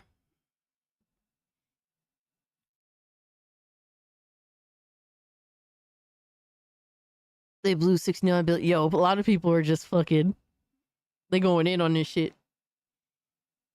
Their most profitable strategy is to lay off employees and success. Oh, man. Yo, it's sad, but they deserve the smoke, bro. They deserve it. Honestly, bro. I feel sorry for Xbox fans at this point. I'm saving up for a PC. Nelly, you're doing yourself a big service. Like you're basically looking out for yourself, brother. So shout out to you. A lot of people think that I like Xbox, and in reality, I'm just indifferent to them. If they provide a good fucking product worth buying, then hey, cool. In terms of a video game, but I will not go out of my way for Xbox because I'm not a fool. And I feel the same way about PlayStation too. I will not go out of my way for PlayStation. And that's just what it is. And a lot of people can disagree with me. You could fucking argue with me, but I don't care. I just do not see the validity in either of these platforms anymore. So that's just what it is. You could agree, you could disagree. I don't care. Shout out to you. However you feel is how you feel, and that's fine. But yeah, I don't care. Considering Cass, how much was the processor you got for the case? They look cool as fuck. I appreciate that. The case was like 200 or 230. It is the Haven HAVAN, I believe. Haven HS 420. That's the name of the case. It is the regular graphics card mounted version. There's a variant that is the vertical mounted variant. And really good case to build in, by the way. I think that they did a really good job with the overall design. You could fit up to like 11 140 millimeter fans in that bitch. So like great airflow. Great fucking airflow. Overall design pretty solid. My only complaint is that you have to actually unscrew the the glass in order to take it off, which I really don't like that. That's the only thing that I hate about the case, really. But everything else pretty solid. But and the processor, I believe I paid like $450 to $500. I can't remember exactly. I had one of my boys pick it up for me and send it out to me, and I paid him for it. But shout out to the homie. But yeah, that's the 9800X3D, and it's a great processor. Absolutely phenomenal. Yo, Nick, what's good with you, my guy? That's nice. I'll see about upgrade. Hey, man, shout out to you, brother. All right, so next up we have the future of Xbox. Oh, no, this is wrong. Excuse me. But yeah, that's just a little introduction to Lara Fryer and the reasoning for this follow-up video. This is Lara Fryer Love Hurts. Position and potentially your job. Get you for Christmas. Don't tell him what you want. He's a liar. Uh-oh. Let the kid talk. You disgust me. How can you live with yourself? Just cool it, Zippy. You sit on a throne of lies. I've noticed a disturbing trend the last few years regarding feedback. It's top of mind right now because with my last video where I was sharing my opinions of Xbox, there was a lot of discussion, there was a lot of disagreement, and there were even some personal attacks sent my way. I appreciate that, Nelly. Thank you so much, my guy. Discredit me. You stink. I think you're gonna have a good Christmas, all right? You smell like beef and cheese. You don't smell like Santa. Okay. Oh my god, they were really saying this shit? They were trying to discredit her by saying... Firstly, in order to discredit her, he falsely implies she only built the Xbox One while at Xbox. She actually helped with the original Xbox and 360 and left Xbox in 2009, midway through the 360 gen. Wow, they was trying... Oh, man. Yo, I will say this, man. Fanboys on both sides of the aisle can really get fucking out of pocket. They really can, and it's absolutely crazy. It's absolutely crazy. I feel like your opinions are validated. I mean, you know, honestly, I just say how I feel, bro. And sometimes I'm right, sometimes I'm wrong, but my goal is to have a conversation. Like, if you read my YouTube bio, I'm very true to that. Whether you like that or not is up to you, but I want to have the conversation. I'm looking to discover information just as much as you guys about video games and the current state of gaming. So, you know, that's what it is. And I'm open to similar takes or just similar interests or different interests, man. Whatever you're into, bro, I like to have the conversation. Or however you feel, I also like to have the conversation. So. Was that Cold Eastwood trying to discredit her? Is crazy, bro. It's that people were concerned about me. Thank you. But don't worry. It's cool. It's the internet. I've been online since the mid-'80s. Yo! Shout out to her for being a fucking beast and not being a pussy. All these people that end up crying about comments and all this bullshit. And she's like, bro, I'm a fucking beast. Like, you don't gotta worry about me. I've been on the internet since the fucking 80s. Thank you for being, like, realistic. Yeah, shout out to Laura for being a beast and not being a little bitch. Like, so many people on the internet cry and whine and they act like Alyssa Mercante. Oh my god, there's a hate campaign against me even though I've been caught lying multiple times. Like, shut the fuck up. The reality is, when you put your thoughts on the internet, not only are they forever, but you're going to have people that agree with you and people that disagree with you. And that's just what it is. And you got to live with that shit. Either way. Exactly. She's not soft. So shout out to her, man.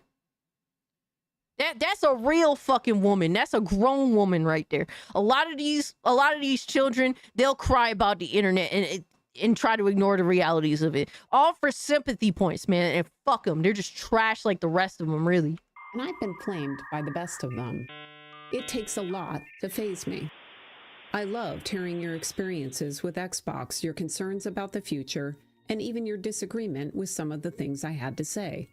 I don't delete your comments because I think feedback is a gift, and I don't buy into this idea that's been. Yo, this is a fucking queen right here. This is a queen. I love to hear it. I love to hear it in the most how do you say, like for me, I'm very like, how do you say it? Like, I don't even know how to speak right now, but that's kind of the point. Like, I'm very down to earth. You know, I speak like your average fucking 20 to 30-year-old, right? Whereas she's like very poised and very to the point, and yo, I love it. I love it. Yes, protect her at all costs as she speaks her fucking, like, just speaks her mind. Floating around about criticism being Hell a yeah, bad Nick. thing, Thank you, bro. and that somehow if you criticize a game or a console, that you dislike it. And to be clear, I love the Xbox. I love the team that made the Xbox. I love the gamers that played the games. I loved all of the game developers who helped make it successful. I will always have a soft spot for Microsoft and Xbox. I'm critical of the current state because I want them to do better. I want them to be successful. And bro, I relate to this so much, dude.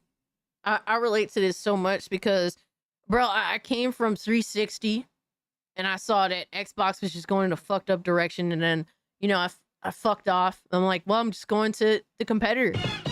Cass, hopefully this isn't another pirate software. Yo, Devastator, I already see what you're trying to do, dog. I already see what you're trying to do, dog. Nah, don't be setting up my girl for failure. Don't be trying to posture. Okay, don't be trying to posture right now, all right, homie? We know you like Xbox, and it's fair to like Xbox. Absolutely. You're welcome to like Xbox, but there is no denying that Xbox got some fucking problems. That's just what it is, my guy. Don't be trying to posture by being like, let's just hope she's not another fraud. Yeah. Let her live, dog. Like, look, man. If you care, if you are concerned about everybody, yo, Zombie for the buck, I appreciate you, brother. She is the polar opposite of the fanboys. She wants Xbox to succeed while the fanboys want it to burn and die. Exactly, dude. That's just what it is. Like, I'm just saying, you got tricked by pirate software. I'm just being cautious. Look, man, I take people for what they say. Up until they do something otherwise, right? We hold them, like, when they speak one way, that's like, okay, and the thing is, whether you want to admit to it or not, there was a level of consistency to pirate software and how he conducted himself until there wasn't. But guess what? When he didn't hold himself to the same consistency, we called him out for it. That's it. All I can do is hold people to what they say up, and you know, and if they're consistent, that's one thing. But if they're not, then we got to call them out on it. I mean, you could say I was tricked by pirate software, which is fair, absolutely. But you know, it's one of those things where it's like, it's like, what can you do? What can you do? I can only hold people to what they're saying and judge them for what they're saying, and just go about it from there. I can't read people's mind. Nobody can read people's minds. That's just what it is. People are always telling you exactly who they are if you watch and listen closely. Yeah, and it's like, you know, a lot of people, they have a good mask for a while, but eventually, if they're not true about the shit that they say, eventually the mask gets ripped off. And that's why, you know, I don't try to pretend to be nice for anything as specifically. I'm not trying to get sympathy points. Like, I'm not out here trying to play that game. Like, dude, I pull up here, I talk my shit, I keep it moving. Because you guys know that it's authentic. It's not me putting on a fake face to please anybody or to whatever. No, this is me. This is the positives and this is the negatives. This is, hey, sometimes Cass is mad fucking chill. She you know, she's really kind, and then sometimes, yo, Cass is a fucking asshole. Like, that's just me, bro. And I just put it out there, and some of y'all fuck with it, and some of y'all can't stand me, and that's fine. That's fine, because when you have people that like you, and you're trying to be a creator, you're also, the reality is you're also gonna have people that hate you if your name is getting out there. And I've accepted that from the very beginning. I already knew that some people were gonna like me and some people were gonna hate me, and you accept that as what it is, and that's fine, and you just move on. Like, a lot of people are dead set on trying to get everyone to like them to the point where they fake their personality of what they think everyone would like. And first off, you're being fake, and sooner or later, you know, the truth is going to come to the surface. So just be who you are from the very beginning, and you're going to have the people that really genuinely love you, and you're going to have those who hate watch you. And I have hate watchers, and it's like, it's fine, because they love me too. They can't get enough. So that's what it is, man. Exactly, James. If you try to please everyone, you please no one. And more than anything, there's more depth to it than that. If you try to please everyone, you're fake. That's what it is. You're just fake. And so I just skirt past all that shit. I don't give a fuck about, I don't give a fuck about trying to please everyone. I know that what I have to say has validity to it. And I told y'all who I am from the jump. And with that, some people have basically chosen their side. And I accept that for what it is, and I navigate with the reality of that situation. That's it. That's all I could do. They hate you so much. They love you, Cass. Absolutely. They're dedicated. I have dedicated haters, and that's what I want. I love that shit. So thank you to the dedicated haters. People like to play reindeer games. Keep it a buck is what's real to me. Absolutely. Yeah, if you try to get if you notice creators that try to get everyone to like them, it's fake. It's fake as fuck. And you know what? I try to take people I try to give people the benefit of the doubt, because I don't want to live a life completely, how do you say, like, pessimistic. All I could do is judge people from what they present. So that's what it is. Piss off Paul Tassi and his following having a simple opinion. Oh man, you pissed off Paul Tassi? Damn, Sofa King, shout out to you, brother. Keep it moving. No Glaze, but your top 5 to me coming out of the Gamergate 2 ethos. Yeah, I appreciate that, man, Filter. Thank you, bro. And I'm glad that despite my positives and negatives, because like everyone has their positives and negatives, that you still like to hang out with me. Hypnotic says I'm just a nepo baby, pretty much, right? Holy shit. We've accepted you as the queen, as the goon queen. Oh man. Reality of your YouTube surroundings. Exactly, dude. Like, it is what it is, man. It is what it is. Zombie says we love you, Cass. I appreciate that. And I think that, like with doing YouTube the way that I have from the beginning, I think that more like, how do you say it? Like the way I act here is how I act with my close friends. It's how I act with, the homies in the Discord that be like, I don't think I change very much. I really don't. Like, obviously I'm a little more energetic here because that's what is expected of me, right? But for the most part, I'm still the same person no matter where I go, because this is just me, for better or for worse, man. But right now, I mean, Laura Fryer, there is absolute validity to her. I mean, like, and we can only, and how do you say, like I'm not here to judge her. I just want to hear more perspectives. Right? For me, I'm just the average gamer out here. I'm nothing special.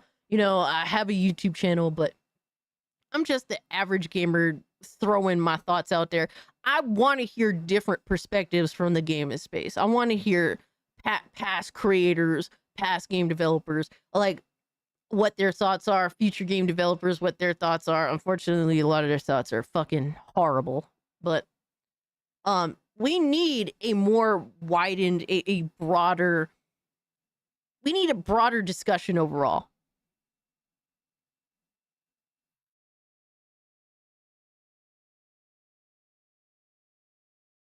Beach Lurker says, I plays Hypnotic up there with you, Blaze, Bit, More, Jack Move, and Gaz. Hell yeah.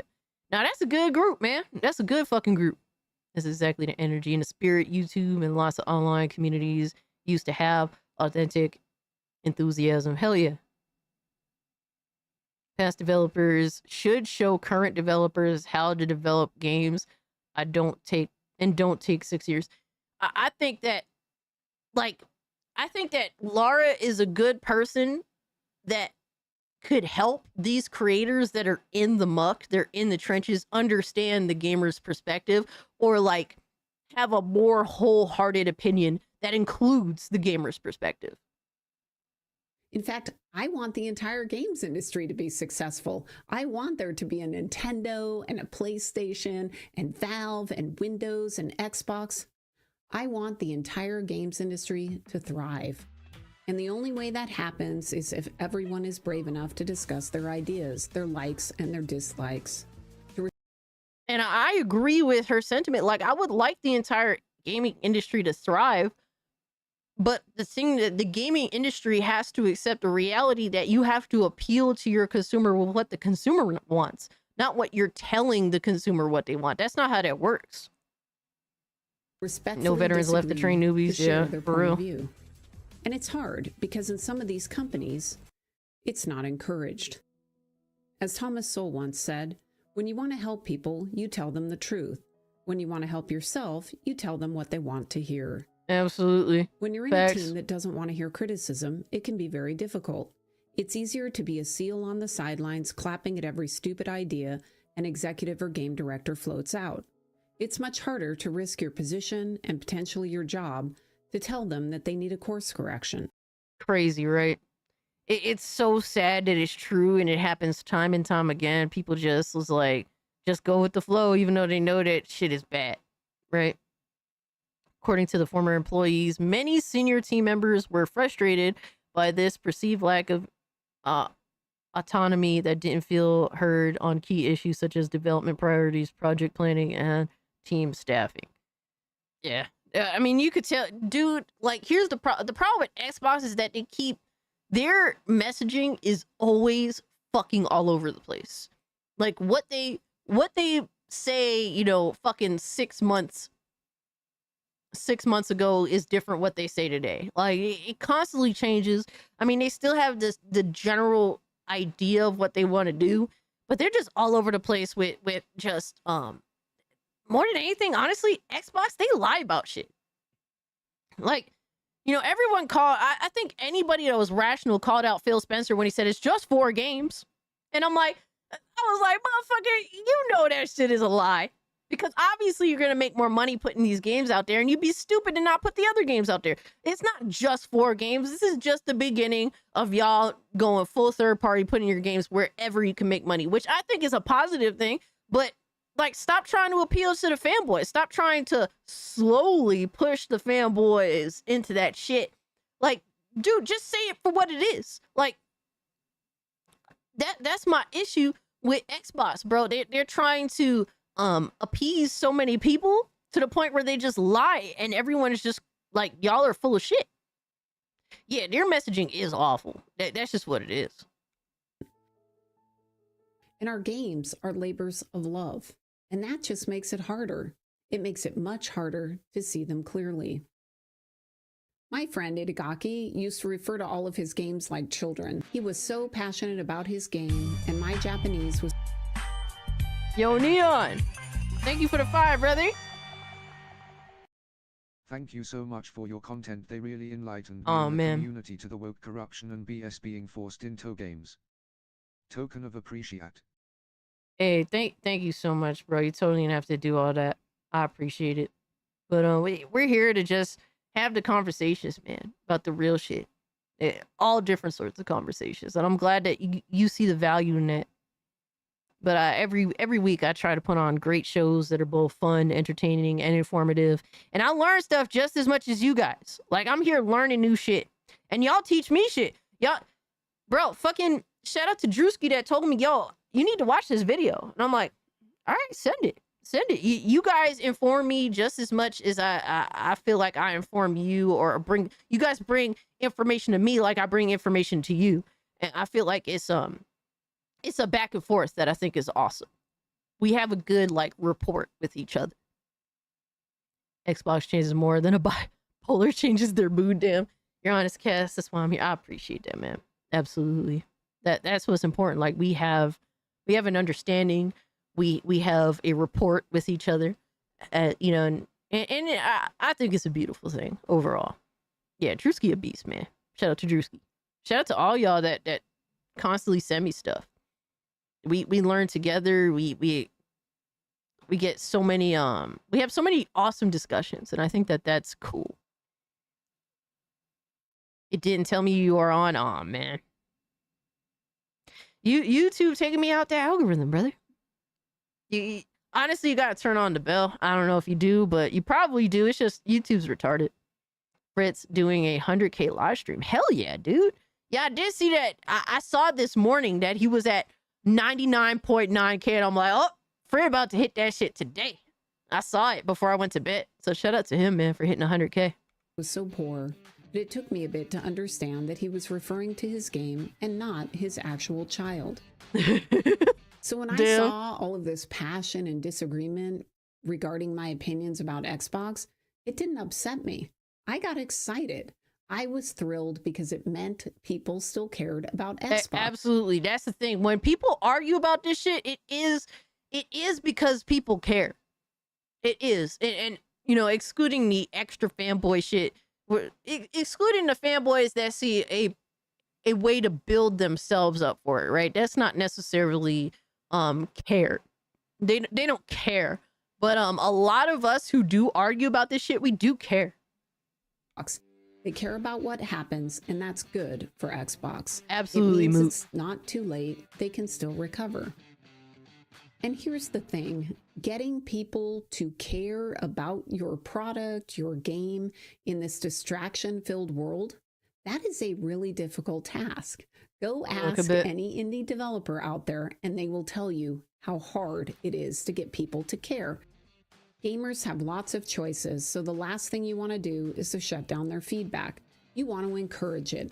If people are talking about your game, they care. And feedback is just an opinion. It doesn't mean you're going to implement everything they ask for. It means you're going to listen and figure out if what they're saying will make your game better or not.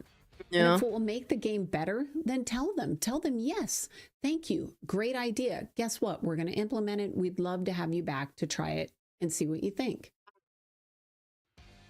And what you'll that the struggle also is figuring out what is good information or what is good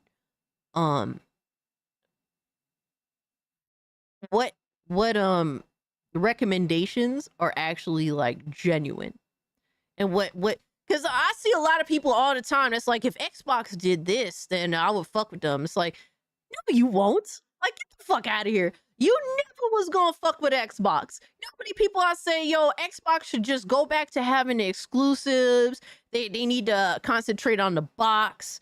And it's like, motherfucker, you haven't given a fuck about Xbox since the 360. You are lying out your ass. You're saying all this because you just want Xbox to copy PlayStation, and so that PlayStation can continue to really beat the fuck out of them. That's just what it is. Like, that's not going to make you go over to Xbox. It's such a dishonest conversation from so many different people, man. It is annoying. It is annoying to watch because we see a lot of fake ass people, like motherfuckers that's like, I would fuck with Nintendo if they had trophies. And it's like, no, you won't, because if you need trophies to validate a video game for you, you don't like the content to begin with. That's literally what you do not like the content to begin with. Therefore, you're not going to fuck with Nintendo. Stop playing pretend. Stop lying. It's such bullshit. That's why we appreciate you, Chill and Entertainment. Very knowledgeable on gaming industry and entertainment. Your aura is infectious. Bro, I don't know enough. Nah, I'll be the first to tell you, I'm a student of the game. I'm here to learn. I'm here to learn. I'm here to have the conversation with y'all. And that's what it is. I don't... As much as I do know, I want to know more all the time. Yo, King Trash for replatinuming games. Oh man, platinuming fucking $5 hour plats. Fucking garbage.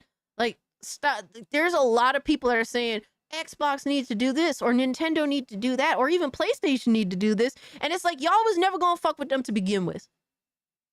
And me, it's like, dude, I'm so annoyed because I've been chased out of all this shit in terms of like Nintendo, Xbox, and PlayStation have made themselves undesirable for me. When I used to buy everything, every generation, I would pick my favorites, and there were some things I didn't like the Wii. I did not like the Wii at all. I got it for Christmas. I wanted it. I didn't like it. I even bought an Xbox One. I bought an Xbox One X even as well. Didn't like it. Tried to, but every generation I would buy everything because I just wanted everything. Never had to consider anything. Now it's like there's no validity in any of this shit anymore. And it's been like that for a while. It's been like that before these games became third party. I have a gamer score of 130K on Xbox. Shout out to you, brother. We could get the actual console wars back like it was Nintendo versus Sega back in the day. When game companies drove each other to do better instead of trying to copy each other. It's all it is. It's like everyone copies the same features, but then they're just like money hatting games, or they're just making boring ass games exclusive. Like this is not console war material. This is trash. It's honestly just trash. Most of these games are mid as fuck, and they're like exclusive to these platforms, and it's like, I don't give a fuck. Not when I have to deal with paid online and a lack of features and a lack of freedom more than anything else with these consoles. It's like you're locked into a controlled ecosystem where the user has no power at all but to do what the fucking console manufacturer tells them to do. And I'm sorry, I'm over that entire thing. Same revenge plot every game, or replacing the main character. Yo, for real though. Yo, my man LG in the building. What's good, brother? He says the lack of fun. And that's a big thing too. Absolutely. Paid online does suck. Dude, it's not worth it anymore. It really just isn't. The games aren't good enough. The freedom in that of paying is not worth it. You do not equate. It's not worth it, man. People have already seen better things. And I think a lot of people are starting to get the fuck over it. You'll often find as a game developer is that many of the ideas or suggestions are already things you planned on doing. So it's easy to agree and close the loop on those ideas too. In general, you can divide the feedback into a few buckets. There are the new ideas that you hadn't considered, that are good and they fit the vision. There are the ideas that you're already doing. And then there are those ideas that are out of scope or don't fit with what you want the game to be. And here's the thing. It is so powerful when a game developer says, I heard you, I love it, please come back and try it in the future. Because now that game developer has invested fans. When you know that you're being listened to and that people care about what you have to say, you're going to keep coming back. You're going to keep giving feedback. And that's how you build a community. My name is Johan Pilestad. Dude, I think the big problem is a lot of these game developers do not value their own communities.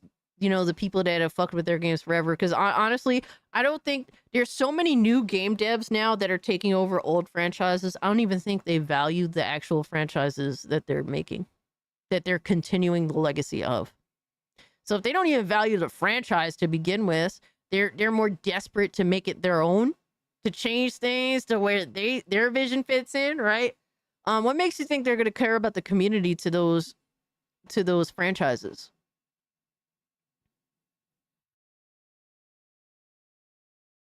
When Reforge is happy about the gaming industry, it's bad. Yo, for real, right? BioWare, exactly. They're not invested, exactly. Self-inserting themselves. Yeah, and to be honest with you, this is a problem not just in video games, but in film itself. Every film, a director a director is desperate to put their fucking stamp of approval on it, their stamp of what they're known for in it. And it's like, you guys are so invested in your fucking self that you can't make anything good. You can't hold true to something that has a long-standing user base or interest. with a group. You can't do it because you're more invested in yourself and what your personal touch could be on this franchise than you are about keeping the franchise alive. And it's like it shows. It really does show. People love Arrowhead for how they are treating Helldivers 2. They actually listen to and support the community. And yeah, I've noticed that they have made changes over time. They tried things and they didn't work out. And they did eventually change them back. So shout out to them. They told they hold the water even they hold the water even if they try. They can't hold the water even if they try. I got you. Enemies of democracy. And one of the requests that you've always had is for us to send more dudes. And the best way for us to be able to do that is to bring another platform into the fight. Helldivers 2 is coming to Xbox. And this, of course. So hearing all of this feedback is important even when it's difficult. Every bit of my success in my career was built entirely on listening to the feedback from my team and acting on it. It's that simple because the people who are doing the work, the coders, the artists, the musicians, they know what's wrong, and if you can surface it and fix it, you can make the game and the team better. Team leaders need to be listening and sorting through what the team is saying and what the fans are saying and applying. And I don't think this could happen if really the industry just hates the people they make content for. And I think that that's one of the biggest issues right now. And it shows. It does show. And I don't think it's every game developer. It's definitely not every game developer, but it's the ones that are meant to engage with us that for some reason fucking hate us or hate their job or both. Like, it's just too much, man. I saw a thing that someone put a Super Earth flag up on their house. Arrowhead responded to that by sending a letter and keychain to that person. Yo, that's fire. They ran me away from Helldivers a little too late. And I get that. But I think it's important that if they do listen, to try to meet them halfway. I saw a thing that someone put a Super Earth flag up at their house. Arrowhead responded to that by sending a letter and keychain to that person. Yeah, that's heat. That's fucking fire, bro. Hell yeah. Shout out to them. But I think that when, developers, they may drop the ball, they may do things they think will work out, and sometimes they don't. But if they're willing to listen, if it's not malicious and they're willing to listen and they do make the changes, I think, and I have to work at this too, I think it's important to try and meet them halfway. Especially if you did like the game to some extent to begin with. I know it's hard. I know once you're out of it, like you're kind of out of it. And I get that because I've been there, done that too, right? I've played games where I liked them at first and then they fuck it up. And then it's like, all right, well, we'll just move on to the next thing. But then they fix it. And it's one of those things where if they hear you out, I think it is important to at least try and make an effort. And I need to work at that as well. Because it is important to try to do. Because if you don't, then what incentive is it for a developer to do the right thing? Like what incentive would there be for No Man's Sky developers to continue to drop new updates that make No Man's Sky even better? What incentive is there to make a turnaround for the better? There would be none. So I think it's important to give developers incentive to do the right thing. Look at Stalker 2 devs. They're still listening to their community while also maneuvering their home country being in active war. Yeah, and that's a difficult balance. That's a balance that nobody wants to have to be in. But yeah, I definitely get that too. I heard that I know Hypnotic, he was playing Stalker 2 and he couldn't even finish the game. He was streaming it because of a game-breaking bug. I wonder if that's been addressed. Because I was like holding off on playing that game because it's like, bro, this game is fucked up in so many ways. It's like ridiculous. So I would like, it would be interesting to know if they did fix that. Possibly. I would hope so. Thank God indie games exist. And to an extent, AAA games, AA games, excuse me. Yeah, facts. To making the team and the game better. And the truth that's good, is Nissan. I appreciate that update. People aren't the best at giving feedback. That's why it's so difficult. Yo, there's just so much feedback, and a lot of it's from people that don't care. It's from a lot of people that'll never actually fuck with any. Like, you could make a game and they'll bitch about it and they'll complain and they never bought it to begin with, and they'll tell you to do all this other shit, and you could do every single thing and they'll still won't buy it. And so it's like, all right, dog. What offends one person doesn't offend another. Sometimes people's communication styles can be a little too direct. Sometimes people get passionate and almost borderline angry when they're talking about something they care about. Yeah. It's just tough. But as a producer or leader of a team, that's your job. You have to meet the team more than halfway. It's your job to be good at listening, even when the message is delivered with passion. Let me give you an example. When I was working on Gears of War 2, they moved my team over to this new building that had these barn doors on all of the offices. And the problem with them is you could hear every single conversation going on in an office. It was incredibly distracting, and the team affectionately ended up calling our area the dog kennels. One day I get a call from one of the leads at Epic, and he's pretty upset. So he's talking fast, and I told him, look, I'm going to put you on speaker so I can capture what you're trying to say. I type much faster than I write, and when I write things down, it's easier for me to remember them. So we're going back and forth, he's yelling about things that aren't working, and eventually once he's gotten it all out, I summarized what I heard and told him I'd get back to him. At this point, I needed some water, so I hop up, open my barn door, and the hallway was full of people. It was full of really concerned people, including my boss. And I thought at first that something really terrible had happened, like someone had died. But it turned out that they were concerned about me. I told him, look, I understand he sounds really spicy, but that's just how he is when he gets passionate about a problem, and all of his feedback was valid. So don't worry, I'm good. Bro, I know this sounds weird. But I very much appreciate her lack of emotion. Dude, how many women actually don't express excessive emotion in every fucking thing? There a woman that exists that actually has her emotions in check? What the fuck? Yo. Oh man. Yeah, it's crazy that it's a rarity. If it wasn't for Baldur's Gate 3, I don't know if I would have kept gaming in 2023. Damn. At least that game saved you, bro. Hopefully Xbox customers can afford Helldivers 2 after they buy the Xbox ROG. Damn.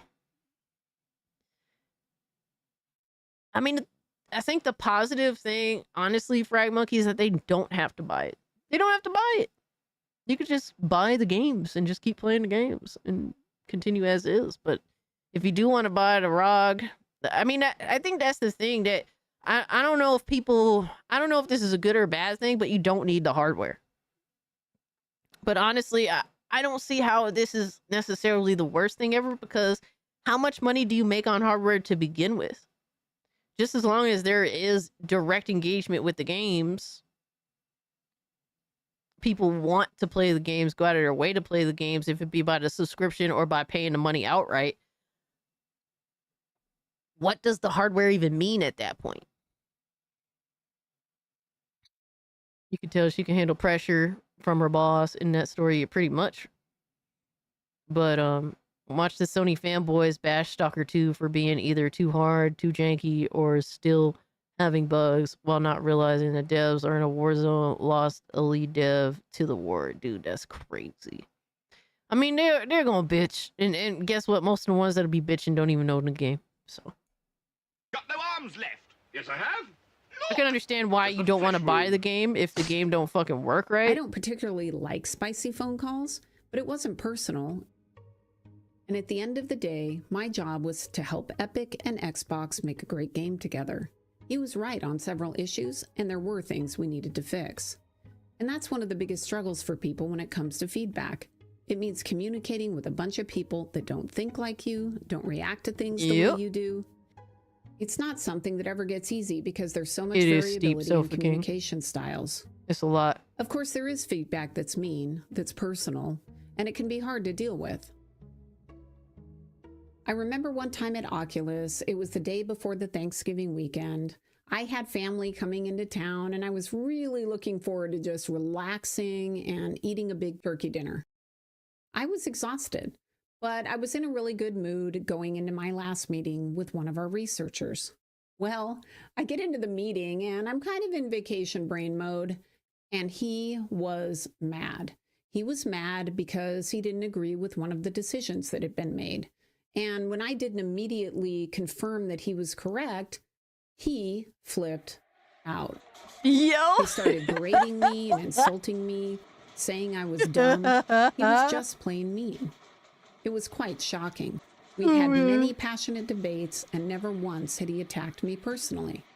I'm pretty tough, but he was Philip vicious, is a fucking and G. I think because of the circumstances, it landed. And I'll admit that I lost a lot of respect for him because I didn't realize until that attack that he was one of those people, the kind that melts down and flips tables if they don't get their way. Oh shit. Oh shit. There are a lot of motherfuckers. I can apply this to a lot of motherfuckers, bro. Was he fired? I don't know. I don't think And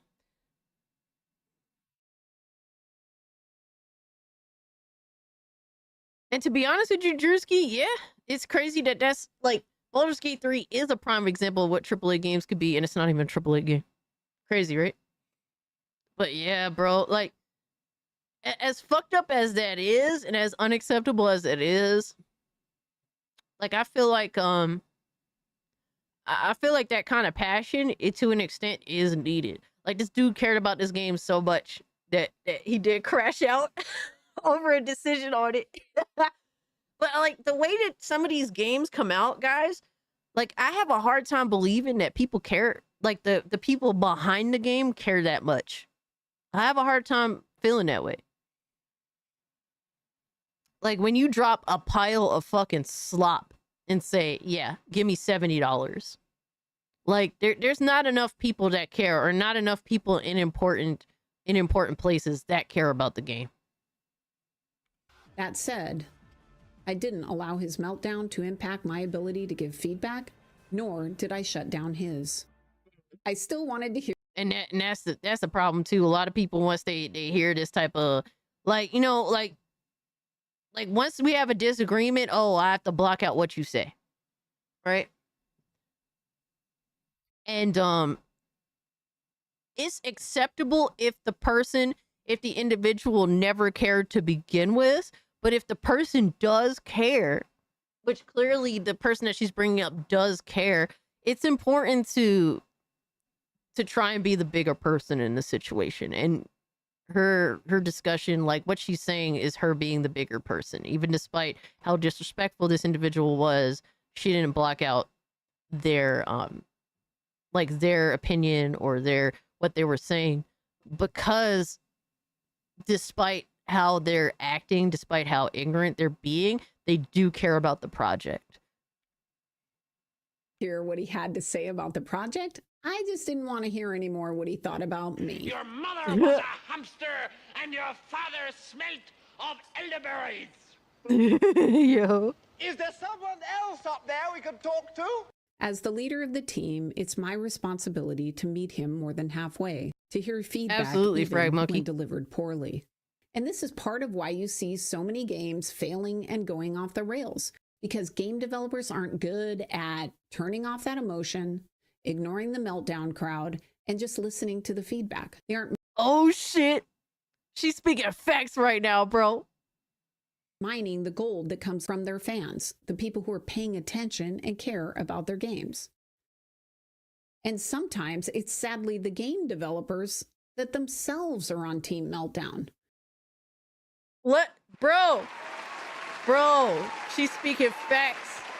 Yo, this is a fire ass discussion right now. This is a fire discussion.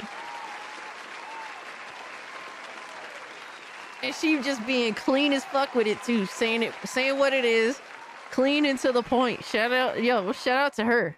Shout out to her. They're game developers that if you disagree with anything about their vision, they just don't listen to you anymore. And I understand it's hard. It's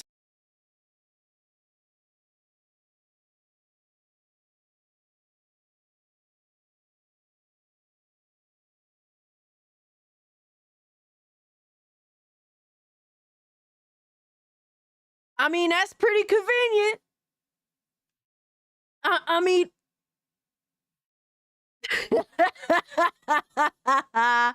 yo, she on fucking point even with the visuals on this shit, yo. That's crazy. It's hard because when you're making a game, it's your baby. It's funny. It's like I joke about this with the team. Absolutely, it's like, oh, we it's made a cucking. game with The Last of Us 2. We made certain creative decisions. I got us a lot of hate. A lot of people love it, but a lot of people hate that game. Who gives a shit? Exactly. But if you can't close that feed, Yo, damn, she just exposed the fucking man-child so subtly. Oh, so subtly, but very to the point. Dude, I'm loving this right now. Oh my God. This is beautiful. This is art. This video is fucking art for so many reasons. feedback loop to know what your gamers are wanting, you'll eventually fail. Yep. And the decisions Sooner that or you later. make as a game maker or as the leader at Xbox have consequences. And dude, like for me, I've accepted that Xbox is what it is, you know, for better or for worse. Because I've given up on them with Xbox One. Right? And a lot of people have given up on Xbox, and I think there's validity to why. And for me, it's not even hate anymore, it's just indifference. But a lot of people that hate Xbox happen to also be fans of PlayStation. And the crazy thing is they don't see that that PlayStation is following the same fucking path. It's just slightly differently. It's just, you know, they're at a different waypoint of that, but PlayStation's going down the same path of failure. And a lot of people do not want to come to terms with that, but it's true. I never looked back during the 360 Gen Cast catch up videos of Diamond among the dumpster fire. It is the gaming side of YouTube, yo, for real though. We got to engage, man. We got to engage. We saw this last week when Xbox laid off several team members and canceled game contracts with third parties. That led Crazy, to man. additional layoffs at external studios like Romero Games. My heart goes out to the people that lost their jobs and to the people that still remain and are Dude, and I'm glad that she bring up Romero Games because seeing them get their shit like they've been abandoned by Xbox. That sucks, man. Cause it's like, dude, there's so much there's so much that could be had from a studio like that. It's crazy that you went and secured a bag with that of all things. It's sad. are trying to sort through the challenging environment. It will take some time for things to improve. My hope is that the strong reactions to this situation in Xbox will help them. It's clear they still have fans. People care about them and they want them to be successful. And my hope is that Xbox will hear the feedback and no matter what direction they go, they will grow and learn from what they're seeing. Because ultimately, Xbox has a huge impact on the rest of the industry, and I want an industry that's thriving and growing. Where it kind of broke. Yeah, this is not a healthy industry. This is an industry that is on the cusp of like a major collapse. Like it is spiraling. Whether people want to admit to that or not, the entire industry is spiraling. It's not healthy. It's very this is a very sick industry. This is like you know how people, like, for example, unfortunately people have cancer and they don't know because they're not seeing any signs, but they have the cancer. And you know, they're not at the stage of losing weight. They're not at the stage of it showing. Like, this is essentially what the industry is dealing with right now. They do have cancer, but basically the fall in terms of revenue is not showing yet. Through it actually took a couple months for that game to develop some traction. But at that point, we were getting this kind of great feedback from our players through the mail in those days. So that took a while. Bro, like, here's the thing too. Not bad. Here's the thing too. Because I think that a lot of creators. So here's the issue, right? It's so easy to give feedback now. All you have to do is at Phil Spencer on Twitter, right? For example. Like, because being able to give feedback is so easy, so seamless, you have a bunch of people just talking shit for the sake of talking shit. And that's the struggle. Back then, if you wanted to get in touch with a game developer, you actually had to get a pen, get paper, actually write what you wanted, or type it out and print it, right? Put it in an envelope, put a stamp on the fucking envelope, write an address, send it out to the mail. Right? You had to actually go out of your way to give feedback to the where it's like, okay, there's validity to this because this person did all this shit just to get into contact with you. So it's like, they care because they did all this shit. Nowadays, it's like, you could just fucking talk shit on Twitter and it's like, it takes 2 seconds, right? Shit, you could ask AI to write something for you and send it. Like, so it's hard to get valid people that actually care to give you valid criticism because it's so easy to give criticism now. Dear Insomniac, fuck you for Spider-Man 2. So I think that's a real struggle too, that honestly I think a lot of game developers / companies face. Like, how do you get the valid criticism when any fucking Tom, Dick, and Harry could write some bullshit and say some bullshit, right? I think that that's an issue too. So it's like, I understand some of the struggles that these developers in modern day face and these companies face in modern day. You suck, Kaz. And Swallow. I mean, what? Jokes. But yeah, like a lot of us can just fire up a camera and just talk shit. And it's an easy post, right? Got some watermelon slices? Fire. All right, we got to get into funnies. It's late. Holy shit. I mean, those are 3 things that I really did want to go over, though.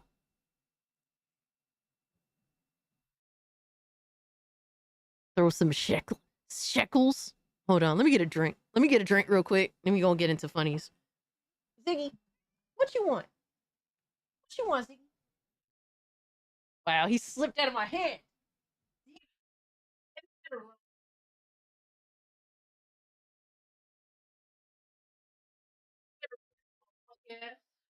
Fucking dork. Called Ziggy a fucking dork.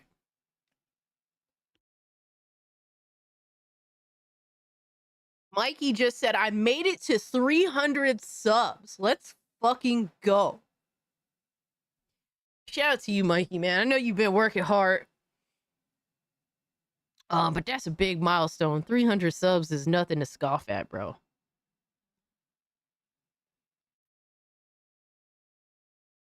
Funnies? Analog shipping consoles. That's funny. Oh, man. Casualty's been out here grinding too, man. Shout out to Casualties of Gaming. Y'all both on the grind. I think he's the boss. He does run the show. He does, he definitely do run shit. He's the manager, for better or for worse. He says, stop paying attention to me and talk to them, damn it. I don't want to talk to them. You talk to them. That's literally what he's saying. Yeah, we going to funnies right now. I didn't realize I didn't have Discord up. What the fuck?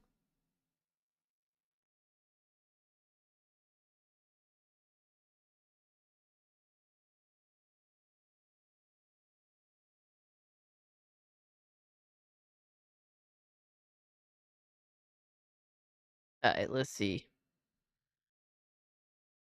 Damn, we made it over 100 likes. Thank you guys. I really appreciate that, man. Like, all the engagement, it really does. It means a lot. It really does help. You guys are fucking awesome.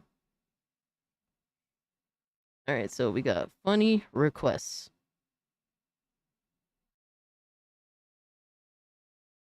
Yeah, I think we definitely short on time today. But I think we covered some good shit. I hope you guys saw the validity in it.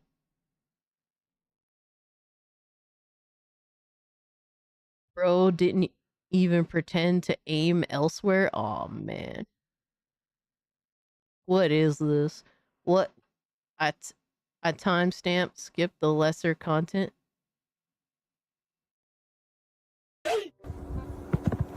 All right, guys, check this out. What the fuck is that? Bro. Alright, so we got return to meme. Bro didn't even pretend to aim elsewhere. Is scary. This is scary business. What the fuck? All right, guys, check this out. Crazy looking bull snake right here. And as you can see, the Yo! The snake. Yo! Not him again. The snake? Yo! Am I a joke to you? Caught Clearly. bro lacking. Most chalant catch I've ever seen. Nah, son. One thing I do not like is snakes. Oh my god, I hate snakes. Cass may be a gooner queen, but Ziggy is the gooner king. Yo!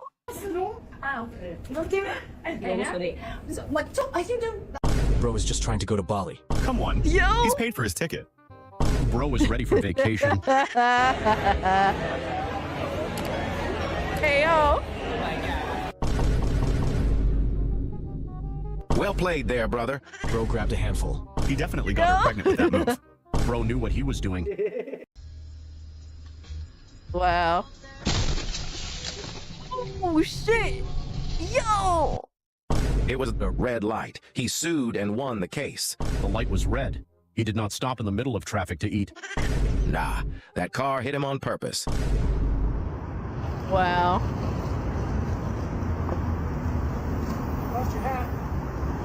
The fedora jumps ship the second you feel the touch of a woman. He doesn't need the fedora anymore. When a blind man sees, the first thing he throws away is the stick that helped him his whole life. What the? Wow. Bro, it's the Alex. It's the Alex truck. What the fuck? Bro, what is this? What are they doing? It's the Alex I truck. think they broke down. They need to call a tow truck. God forbid a man has A tow truck is crazy. hobbies. Dan Schneider, mobile. Yo! I audibly laughed when he tried to hide. I ain't never been humiliated and embarrassed like that in my whole entire life.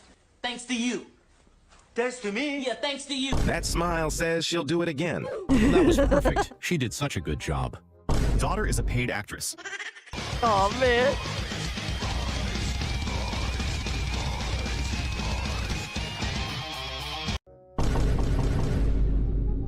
That's the most ladies I've seen in DePitt. Directions weren't clear. Now I have a chicken tornado. Imagine dinosaurs doing this. Okay. Yeah. Oh no.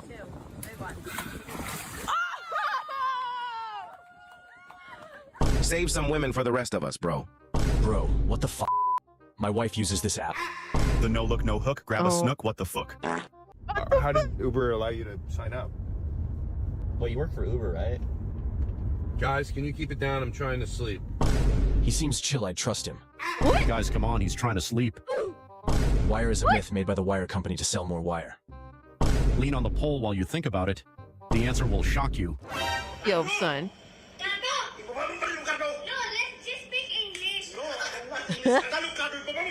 Bro didn't break character. No English, no fight. Bro is looking for subtitles. Oh my god, no. Please don't hesitate to reach out should you need anything else. He had to get the proof of delivery. When your DoorDasher needs that verification pic. Oh, then he went and man. jumped on the game in peace. Bro took a picture like DoorDash. Sir, everything okay? Sounds, man. Wife got blacked out at brunch. Okay. What? Carry on. Thank you. What? Y'all good, honey?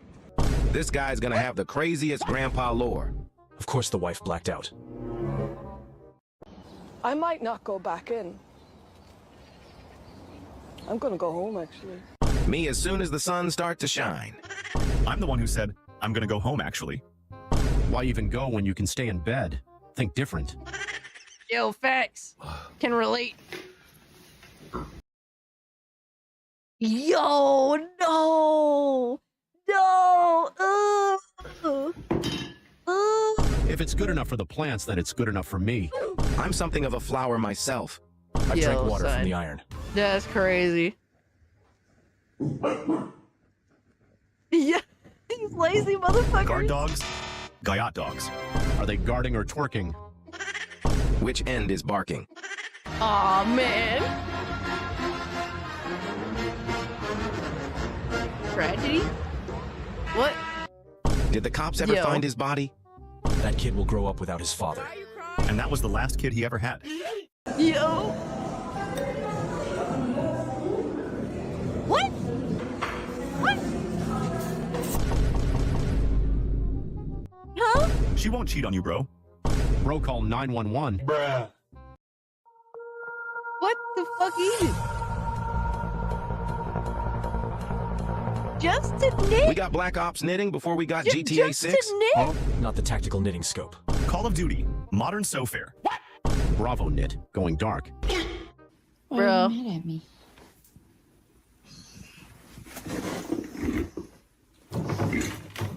Yo, that's funny. He has that scooch down perfectly.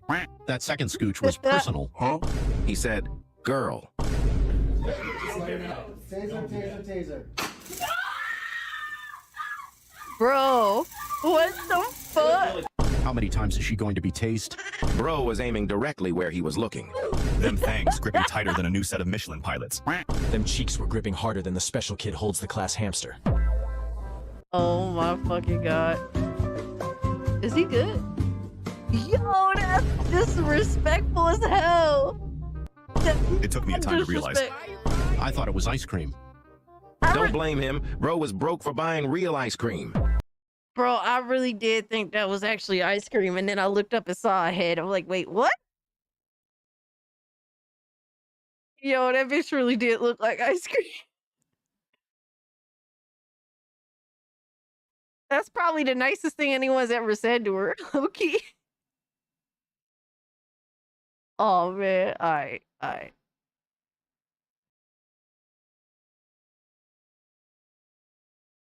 Father and son prank. All right, Benji posted this from Standfire. Let's see what's up. Magnifier. Yo, that shit really do be hurting. I never tried it though.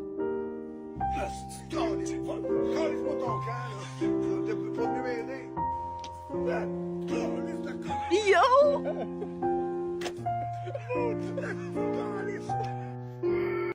Bro, I would fuck that kid up. I would fuck him up, bro.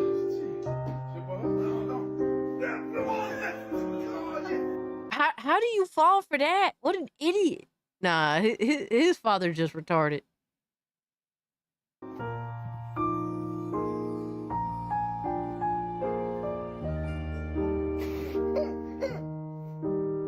What? Yo, this kid is a piece of shit. Oh!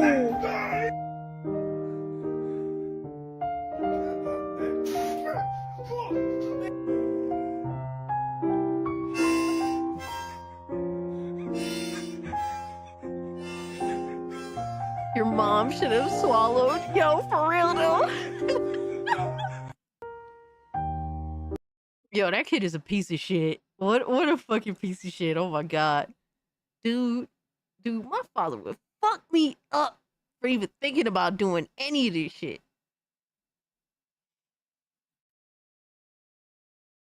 That's crazy. Alright, Devastator posted Little Gun episode 1, Meet the Mimi Century.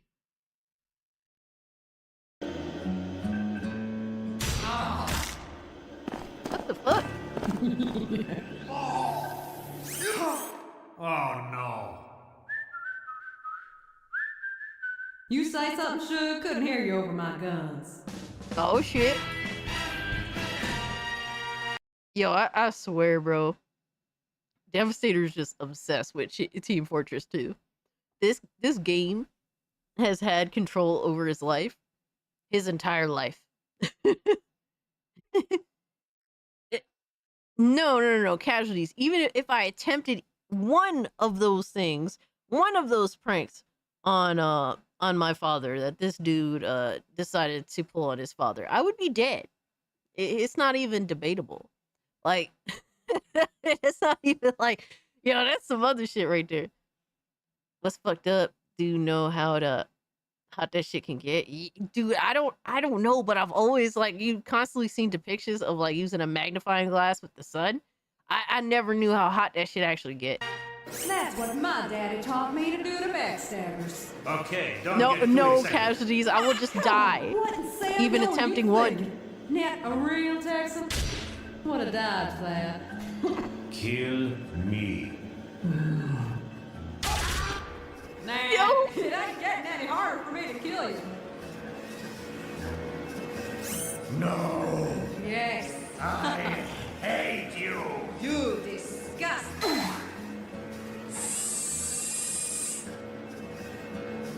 Is she good? Hey, yo! Damn, got her ass. What the fuck?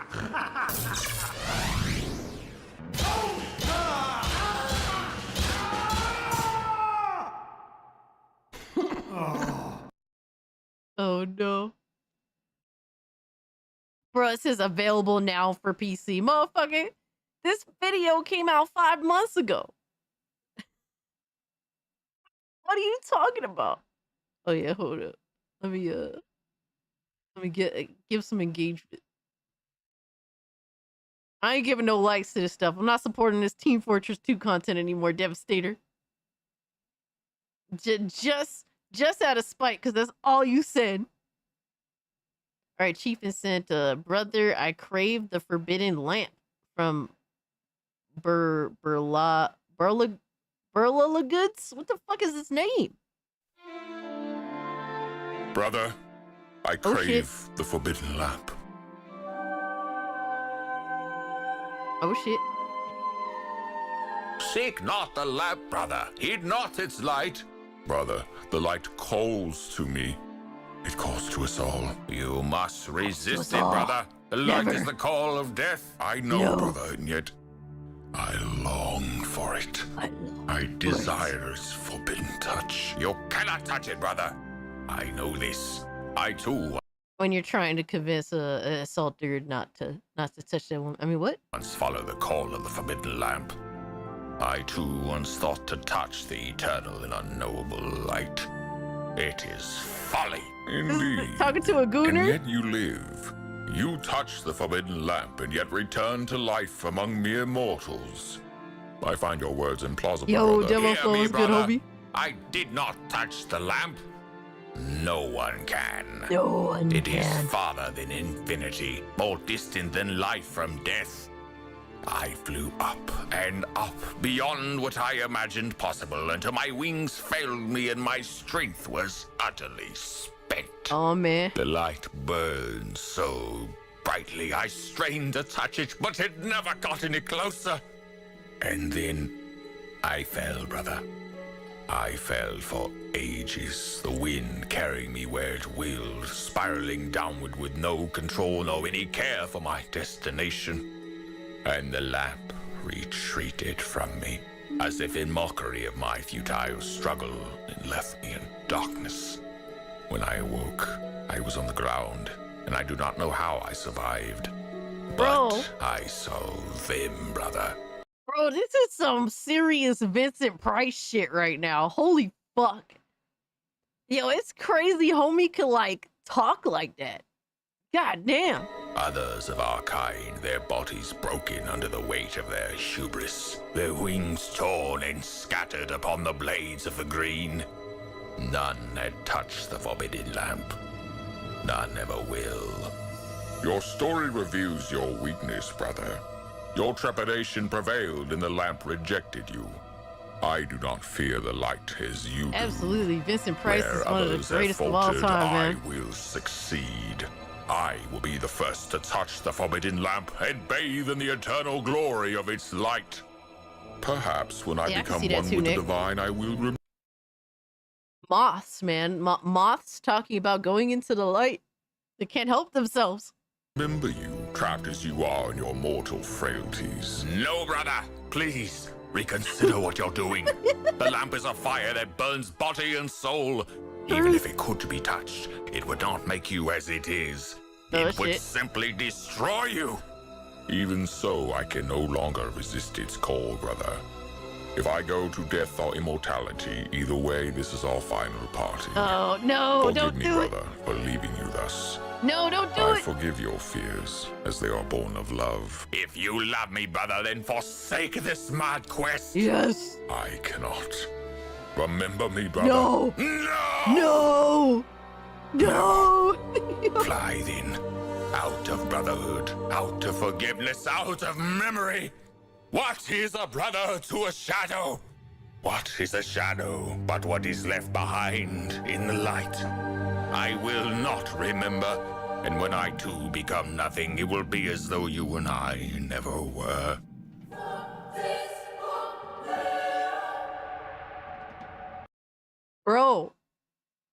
Bro, this was a better story than 99% of modern AAA game releases. Holy shit. Yo, how does this one skit have a more compelling story than the mass majority of video games that come out now? And it's not even close. Holy shit. What a beast. Shout out to them, man. Gotta give it that engagement, bro. Hit the like button. It counts as a view. Yo, that was heat. That was absolute fucking heat. That was good shit. You found it? This wild manga is so down bad. Oh no, please God, no. This manga is so down bad that I'm too afraid to say the English title out loud. Our main character is a manga author assistant, and he's one of the best. The thing is, he's too good at his job. He ends up making manga authors lazy, so he has a hard time holding down a job. Well, an editor ends up landing him a job with her little sister, who happens to be a manga author. The thing is, all her manga assistants end up running away. When asked why, she's like, "You'll find out." When he gets to her place, he finds the little sister playing with her cute, adorable kitty cat, if you get my drift. She's like, "Wow, you didn't run away." Turns out she can only draw good when she's playing with her cute, adorable kitty cat.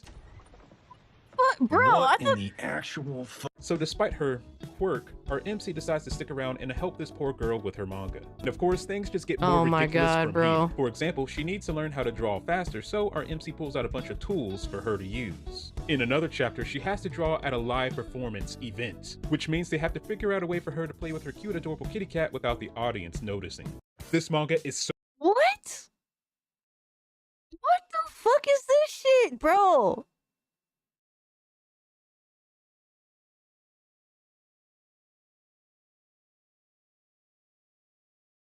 Your video's like 2 minutes, 27 seconds. I got you, brother. Yo, son. That's... People like that stuff? That's not my bag at all.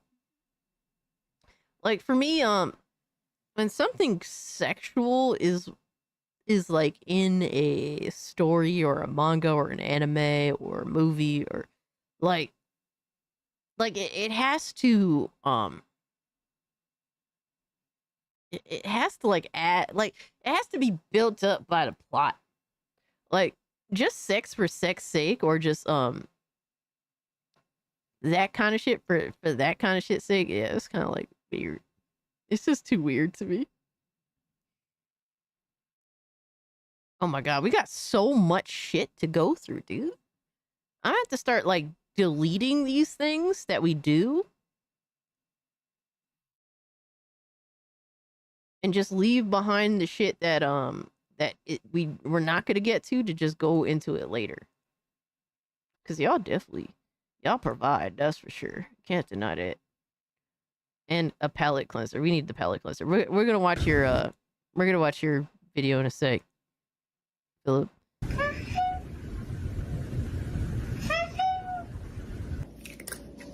Oh my God! Oh my God!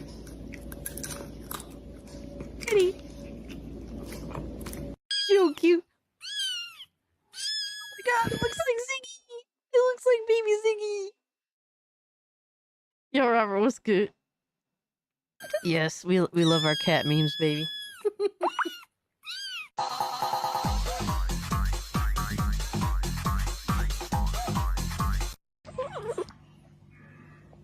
Oh, look at that face. I want to kiss that now. Hello. Ah. Love them. They're so perfect. They're so imperfectly perfect.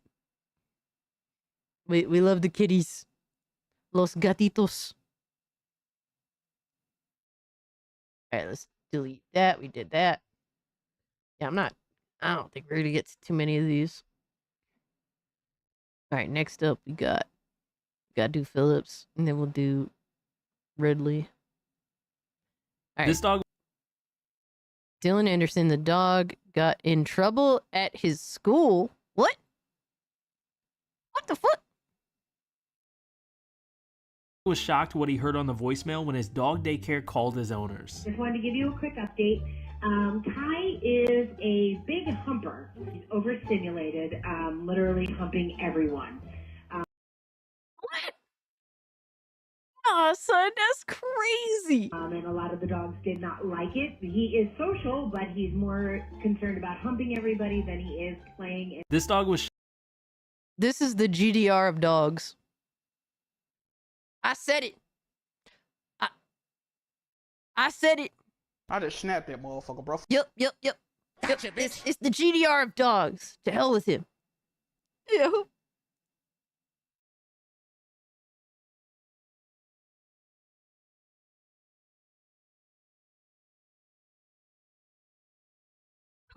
Classics of Game 031. What is this? Ready? Fight! Yo! Oh my god, dude. Damn! You got smoke, brother. You need to sidestep all that.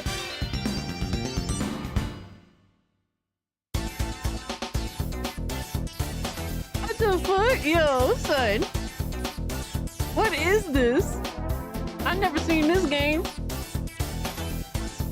Yo, fire.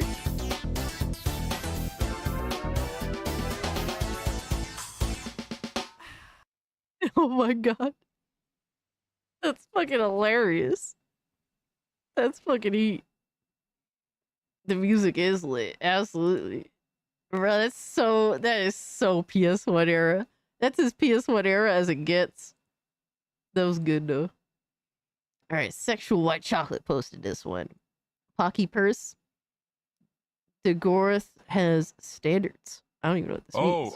Oh, this must be a mistake. You're who? Yo, shut up. No. Drop it. Cause you gotta do mine. It's a filthy Frank vid. It's like 5 minutes. Alright, Zombie, I got you, brother. Thank you so much for the buck, bro. We'll do it next. Oh, this must be a mistake. We'll do it next. Oh, this must be a mistake.